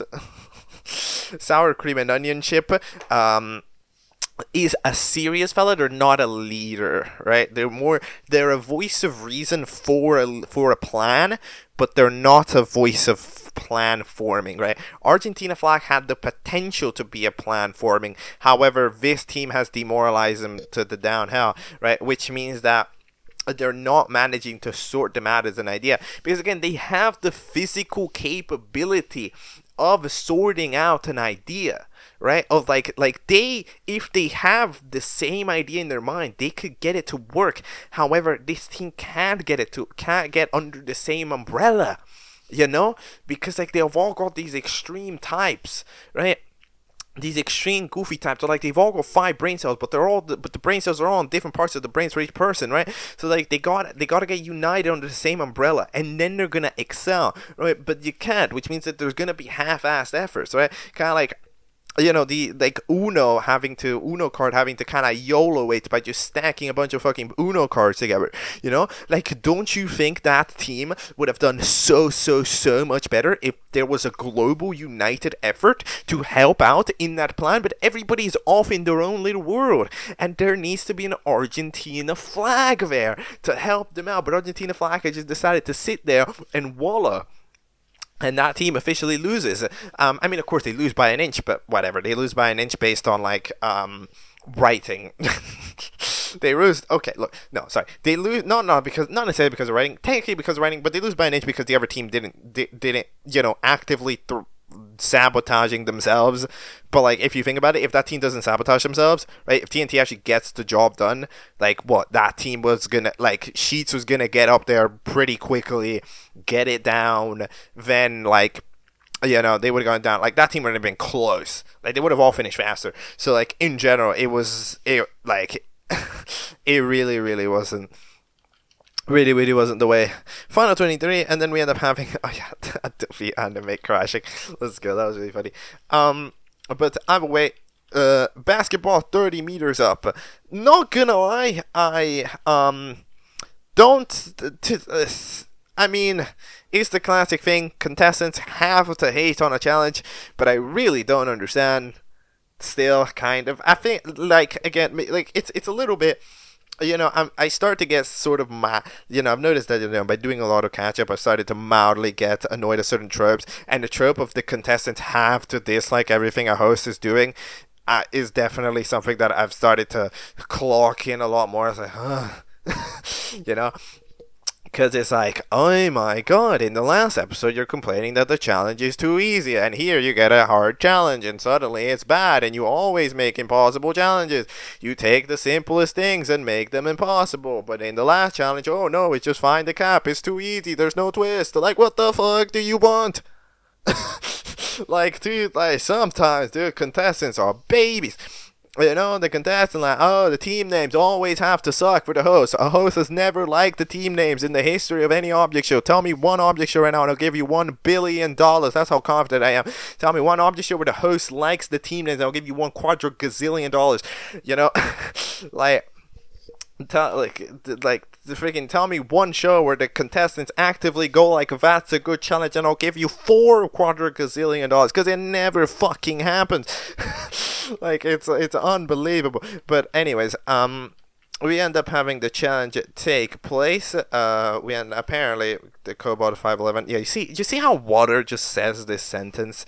Like, hold on. Is this is definitely slowed down. This is like 0.8 speed or something. But like, yeah, it's they are just grungy. Like, they need some water. Somebody needs to notice them. Please, somebody. Like, I know you don't like water, but look at them. They're clearly weak. Give them some. Okay, maybe not during the challenge, but like after, pay a little bit of attention. Like, that's still a teammate. Come on now. Like, to be able to defeat your biggest enemy, you need your biggest enemy on top form. Otherwise, he doesn't feel it. Like, if Ronaldo beat an injured Messi, then, like, that wouldn't feel it. Because, like, you didn't beat Prime. You gotta, if you're gonna be better than Water, you gotta be better than Prime Water. Okay, you can't out here be taking advantage of grungy Water like this. Like, it doesn't work. But yeah, they end up wanting to chop down the pole. Yeah, chopping down the pole is a relatively interesting idea. And that they end up doing. We end up having Glitchy go like, "Hey, pizza guy, do you have another tool that happens to be perfectly applicable for the challenge?" They don't, apparently. They just kind of dismiss it. Could they? Realistically, I would probably expect it. Yeah, a shrink ray, right? Surely. A shrink ray feels relatively fair, right? Or a growth ray. I don't know if you got a growth ray for 30 meters, but if you have a shrink ray that can reduce the size, I feel like that's a relatively common-ish invention when it comes to, like, super crazy science inventors in media. Right, so if you have a duplicator, I'd expect this kind of like a shrink ray would be reasonably beyond the cards. I mean, maybe it'd be a bad idea to use a shrink ray because if you use a shrink ray, then the hoop would get too small. But like, could you maybe lower down? But like, I guess the backboard and the pole are necessarily the same thing. So if you shrink down the pole, then maybe the backboard would stay the same size. I don't really know. That's actually a great question, but apparently they don't, so, you heard it. Then we end up having Lemonade decide that they're going to go have a chat with Cup. In the meantime, she starts to climb. What are these fellas doing? Blood Drop ends up having the idea, hey, what if we try to cheat? Doesn't really work. They're being like, hey, what if we just, say that we did it? I mean, I guess, debatably functional idea. But no, not really here. We end up, it ends up not working, especially with this team. They end up all looking at Blood Drop mainly, like, come on. And then we end up asking Drive if they can do anything. TNT tries to blow up the thing. It ends up getting kicked off last second. Another impact frame. I didn't notice this when I watched the episode. Sorry, just because I'm looking at these impact frames. These impact frames are kind of fire. Yo, look at that. Yo! These impact frames. Let's go. The ones with the squiggly lines, but yeah, they didn't take any of the words I said into consideration. Again, was this team doing anything? Were you doing anything? I don't know. Like, you gotta give TNT the modest hope of doing that. Like, okay, maybe maybe TNT did it early. I will admit TNT was pretty quick at doing it, so I'll blame that. Yes, fair enough. I'll blame that. I think the TNT was definitely early in the attack. However, there's a certain point where you can truly believe that nothing was getting, there was a pile of nothing going on, But yeah, that's just the absolute thing. I would understand if Mousepad was trying and kept getting overruled by TNT, but just Mousepad's not trying. Mousepad hasn't tried a fucking damn thing. Mousepad is the most useless contestant here. Genuinely, Mousepad has helped nothing ever. It's unbelievable, Mousepad. Come on, Mousepad. But anyways, TNT accidentally gets launched onto Sheets onto that team. Glitchy ends up accidentally glitching Sheets out of existence. Oh well, unfortunate. And then Face Mask ends up dipping them away. Then we have the conversation between Lemonade and Cup. So, we end up having the conversation. I'm afraid of losing you and everything. Then we end up having to try to help out because, hey, Cup was mean that they eliminated. Okay, so what's going on? So there's the two-way street here of hurt, right? So Cup got eliminated by Lemonade, right? That was the option. No, actually, they chose for. Who did they choose? They chose they chose SSB2 to stay over Cup in the other season, right? So that hurt Cup a lot, of course, because they're a sibling, so that's fair. And then in the other side, we end up having Lemonade go like, hey, but why did you eliminate, Blueberry Juice? And they're being like, hey, it just kind of happened. He is my brother. He is my brother, so it is okay for me to act rude to him sometimes. I mean,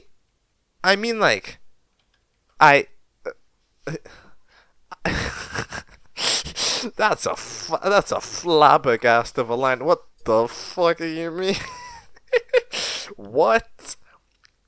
I understand, I guess, but you can't use that line of reasoning when you're complaining about your brother getting you out. I'm allowed to be mean to my brother sometimes, but my brother is not allowed to be mean to me sometimes. What type of bullshit-ass double standard is this? What? That is crazy. That is cray-cray. That is a crazy. This scene was like, yo, everybody here is making sense. Everybody here is saying fair things. And then that line, in one moment, that line singularly has just dismantled all of Cup's credibility in history. What do you mean? What? Yes, I can be mean to Blueberry Juice, but if Blueberry Juice or you are ever mean to me, I will cry about it. What?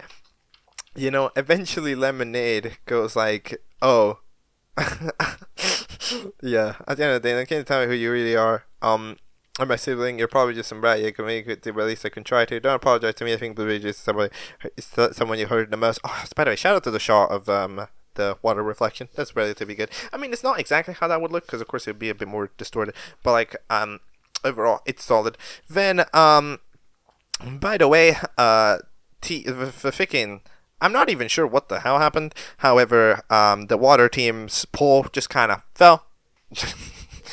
there's really not much to say about it. It just kind it just fell. There wasn't even an attempted explanation for that one. It just did, you know. So thank you, I guess. I don't know physics. I you know, I think physics are just a suggestion in this show. So in general, good stuff to C3 and the water for you know doing the good work there of doing absolutely nothing and winning. This is the Luigi team. This is the Luigi team. They will do nothing and somehow get by. But alright, then eventually we end up having, of course, the team back again, you know, trying to just being absolute desperation, right? Because we end up having Drive just desperately try to find anything out of their incoherent mess of files, right? And they're struggling to find something that works. Indian Flag is just absolutely omega panicking it because they're just like, shit, I was bottom 3. I'm sad that I'm currently the one who's getting out, right? So that's not good. And then, however, at the very last second, we end up having Uno's thing. The Drive ends up having a last-ditch effort save of yeeting the car that they earned. Didn't they win this car? They won this bloody car like ages ago. You know, that's kind of cool. And it makes the pole fall down. What is definitely right inconvenience is you telling me that the pole fell onto Una. Really? I mean, like, that would imply that the pole fell in front of the other pole, right? When it's like, I mean, when the other two poles fell, they didn't fall in front of any other poles. So I am doubting that that's how the layout actually works, because it doesn't exactly make sense. But either way, yeah, cool tape hurts their leg. But then eventually they end up being safe anyways. There's no last ditch effort. Indian Flag's barely safe, but they keep trying to sort this out. They end up having a conversation with the Argentina Flag, who is, you know, it's interesting because they've never really had a proper conversation, but now they've had a proper conversation, because they apparently, you know, remember back in season 1, added beep to the thing. You know, here's the deal. You can't have censored what it. By the way, like, I wonder, like, we roughly know, right? If I not remember, like, the cocaine or whatever, but, like, in general, like, in the nicest way possible, you censored what it was in season 1. So, like, the fact that this is actually a relevant plot element is kind of broken when you censor. Like, I understand, oh, you don't want this to be a thing, but, like, you do because it's a plot point you're bringing up. So, I'm just saying, like, at that point, you should probably just keep it. You know, I feel like that censoring it for episode 1 is a bad idea then, because like then you know, like we don't have that context here. You know, like again, I'm able to catch it, fair enough, but like it should probably just stay there. You know, you should probably just take the hit if you're gonna keep it as a plot point. You should probably just take the hit. But either way, they end up being like, hey, you rejoined, right? So, you know, the contestants were allowed to give you a second chance. So, you know, just play the game, and then you'll try to get far. So, Indian Flag proceeds to try to play the game. They end up informing them about BFIDK. And then what I believe is DVD case, I think. Hold on, let me hear this voice. I don't know if this is what is that voice? I feel like that's not a DVD case voice, but it could be, because like it's like a body. It's like there's a little tiny dent at the top of that asset, but the DVD case doesn't have that tiny dent at the top of that asset, or do they? Because I mean I don't know what we're looking at. So I feel like, I mean, it does have a dent in the side, right? Because the DVD case, you have to kind of like, there's a grip for it, so there's a chance, but at the top only. I don't know. Either way, then we have the eliminated contestants. The fella drops by, Tubi ends up dropping by. They're getting very little out of Tubi because these people are extremely arrogant, and Tubi's arrogant back because Tubi is a very matching energy character. If people are arrogant to him, they'll be arrogant to them. And then the blinking eye on MP3 is up for elimination. Who's getting out? No idea. Whoa, this is a no idea moment. I mean, I feel like Argentina flag should be safe, even though they didn't really do that much. You know, they were kind of just sitting around, and they're at the fall. Blood drop, is it blood drop's time to go? Shark, I feel like, hasn't been safe that much. Or was Shark safe? I don't remember. Huh. Gosh, this is a tough one, because all of these people just suck at challenges. So, like, you can't base it off challenge performance, because they all just suck ass. I mean, I don't want to say that Blood Drop will get out, but I think Blood Drop's getting out. Is this a Blood Drop Shark combo? I feel like these combos are due to happen at some point, you know? Like, it's down to happen. Uno at least did the challenge. Adobe Anime just was dead. That's their team's fault for not remembering. That's not really anybody's fault. Although they did get a lot of votes that over time. That was because of the FLA file. We're going... Okay. You know what? I predicted the double ups before and it hasn't quite worked, but I'm predicting the double up one more time. Shark and Blood Drop. Okay. If I get this wrong, I probably won't predict a double up again because it doesn't seem to happen. I mean, double up is in like the characters from the same arc getting both out. But I'm gonna go Blood Drop and Shark, and we'll see. Because like I think I don't know. It just feels like it's about to happen where characters are about to get eliminated together. And that is Battle for PS5. So. What do you think about it for PS5 as a whole? I think that this series is currently in a very healthy state. In terms of stuff like these past the 3B episodes are all very solid visually, absolutely, and they are written smartly in terms of keeping themselves locked into a certain time range. So that means that in terms of like having the episodes be reasonably possible to make in the time span that it took to make the previous episode, it can lock itself down that pretty quickly. It's got a relatively consistent, high quality animation style. That's now managing to get some decent camera angles, lighting as well, getting added into it, especially in the early shots.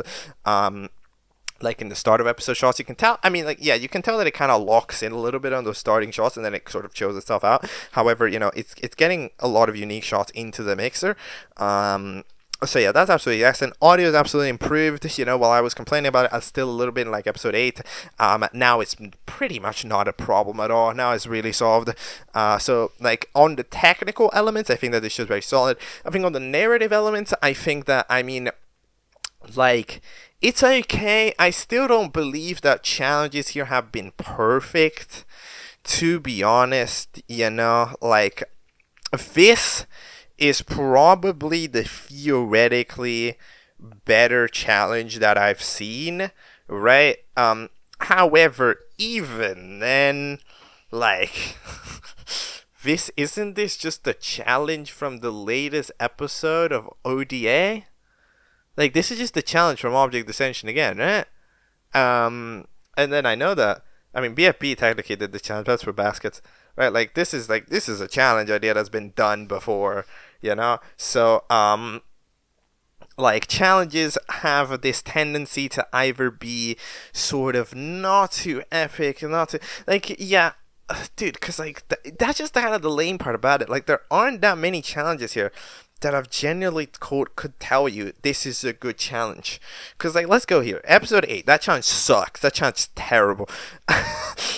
That challenge is the most useless challenge I've seen in history. Then episode 9, the hit the target challenge. It's reused, but it is a good challenge and it was worth a second try, so that's fair. Although I would have probably, I would have made it a little bit more easy to tell, but like who was in the lead, who wasn't in the lead, but like that's a UI thing more than it is a challenge. So challenge there solid. Okay, fair enough. Episode 10, that was the return yourself back to normal challenge. Reasonably, like that challenge, not great because it's kind of impossible. There's only really one solution to the challenge, which is die. Okay, I understand Uno randomly found an Uno card in Drive's folder, and the other guy just so happened to have a gun that brings you back to your normal state, but like those are kind of what there's a kind of what to reasons, right? So it's a bit inconsistency, like there aren't that many solutions to it. And if you want to have this kind of puzzle challenge, you want to have a puzzle challenge that where there's a lot of possibilities of ways to do it, but like for each team there's really only that possible way to do it, otherwise they would never have gotten it done, right? Yeah, the last challenge is to find the bottle caps. It's forced to be fast because of the episode, but it's not a great challenge, right? It's just a finding challenge, which means that the team that's up for elimination didn't even really deserve, especially considering if you think about it, the team that got up for elimination didn't even find their bottle cap last. They just couldn't get to the bottle cap because they found the bottle cap that was hardest to actually reach. So, like, that isn't even their fault. So that challenge is not great. And then the challenge here is fine. However, I do think that we end up using inter-team shenanigans. Like, I think inter-team shenanigans end up being still a little bit too present. And if you think about it, 3 teams use the same solution. three teams use the same fucking solution, which is just drop down the thing. So there's not that much creativity to it either. So like the challenge was okay, passable, you know. But the fact that like none of these challenges, like other than the hit the target one, which is a reuse challenge, the fact that we've still not managed to come up with a challenge that's more than a passable tier is not great. Like it really has to lock down some challenge, you know. It has to get a challenge that's proper, right? And sort of like run down with it, because these challenges are not it. But in terms of writing arcs, I mean, of course there's certain arcs that, you know, I'm not like a big fan of, in the sense, you know, for example, I'm not a big fan of Mousepad. However, that's not necessarily like the arc's fault. You know, you can have a character be wrong. That is perfectly fine. So I'm kind of liking it. Do I maybe there could be like no, I don't know. No, I think it's fine. I think on the art department is honestly doing okay, and because like I think that's also what's hurting the challenges, right? That we're focusing so much on the arcs that I think the challenges sometimes take a little bit of a dip. But like there's still a lot of contestants in this show, so challenges kind of still need to be a relatively focal point, because, you know, like there's still a lot that has to get done. So it ends up kind of like you end up having the characters that aren't actively in an arc just sort of disappear, and then it ends up kind of being a little bit of a problem. But yeah. On the technical level, this show is absolutely peaking. It doesn't need to try any more than this, you know. But I still do think that it could work on getting better challenges, and just overall more entertainment in the episodes. But on the arts department, it's doing okay. A couple are, you know, the characters are wrong about it. A couple of the characters are correct about it. It's a good balance there. I just think it needs to have a better balance of challenges. Challenges, I think, are the one thing that this show kind of, it's holding itself back from, because everything's like, yo, this is solid, but the challenge. So yeah, that's all. Outro.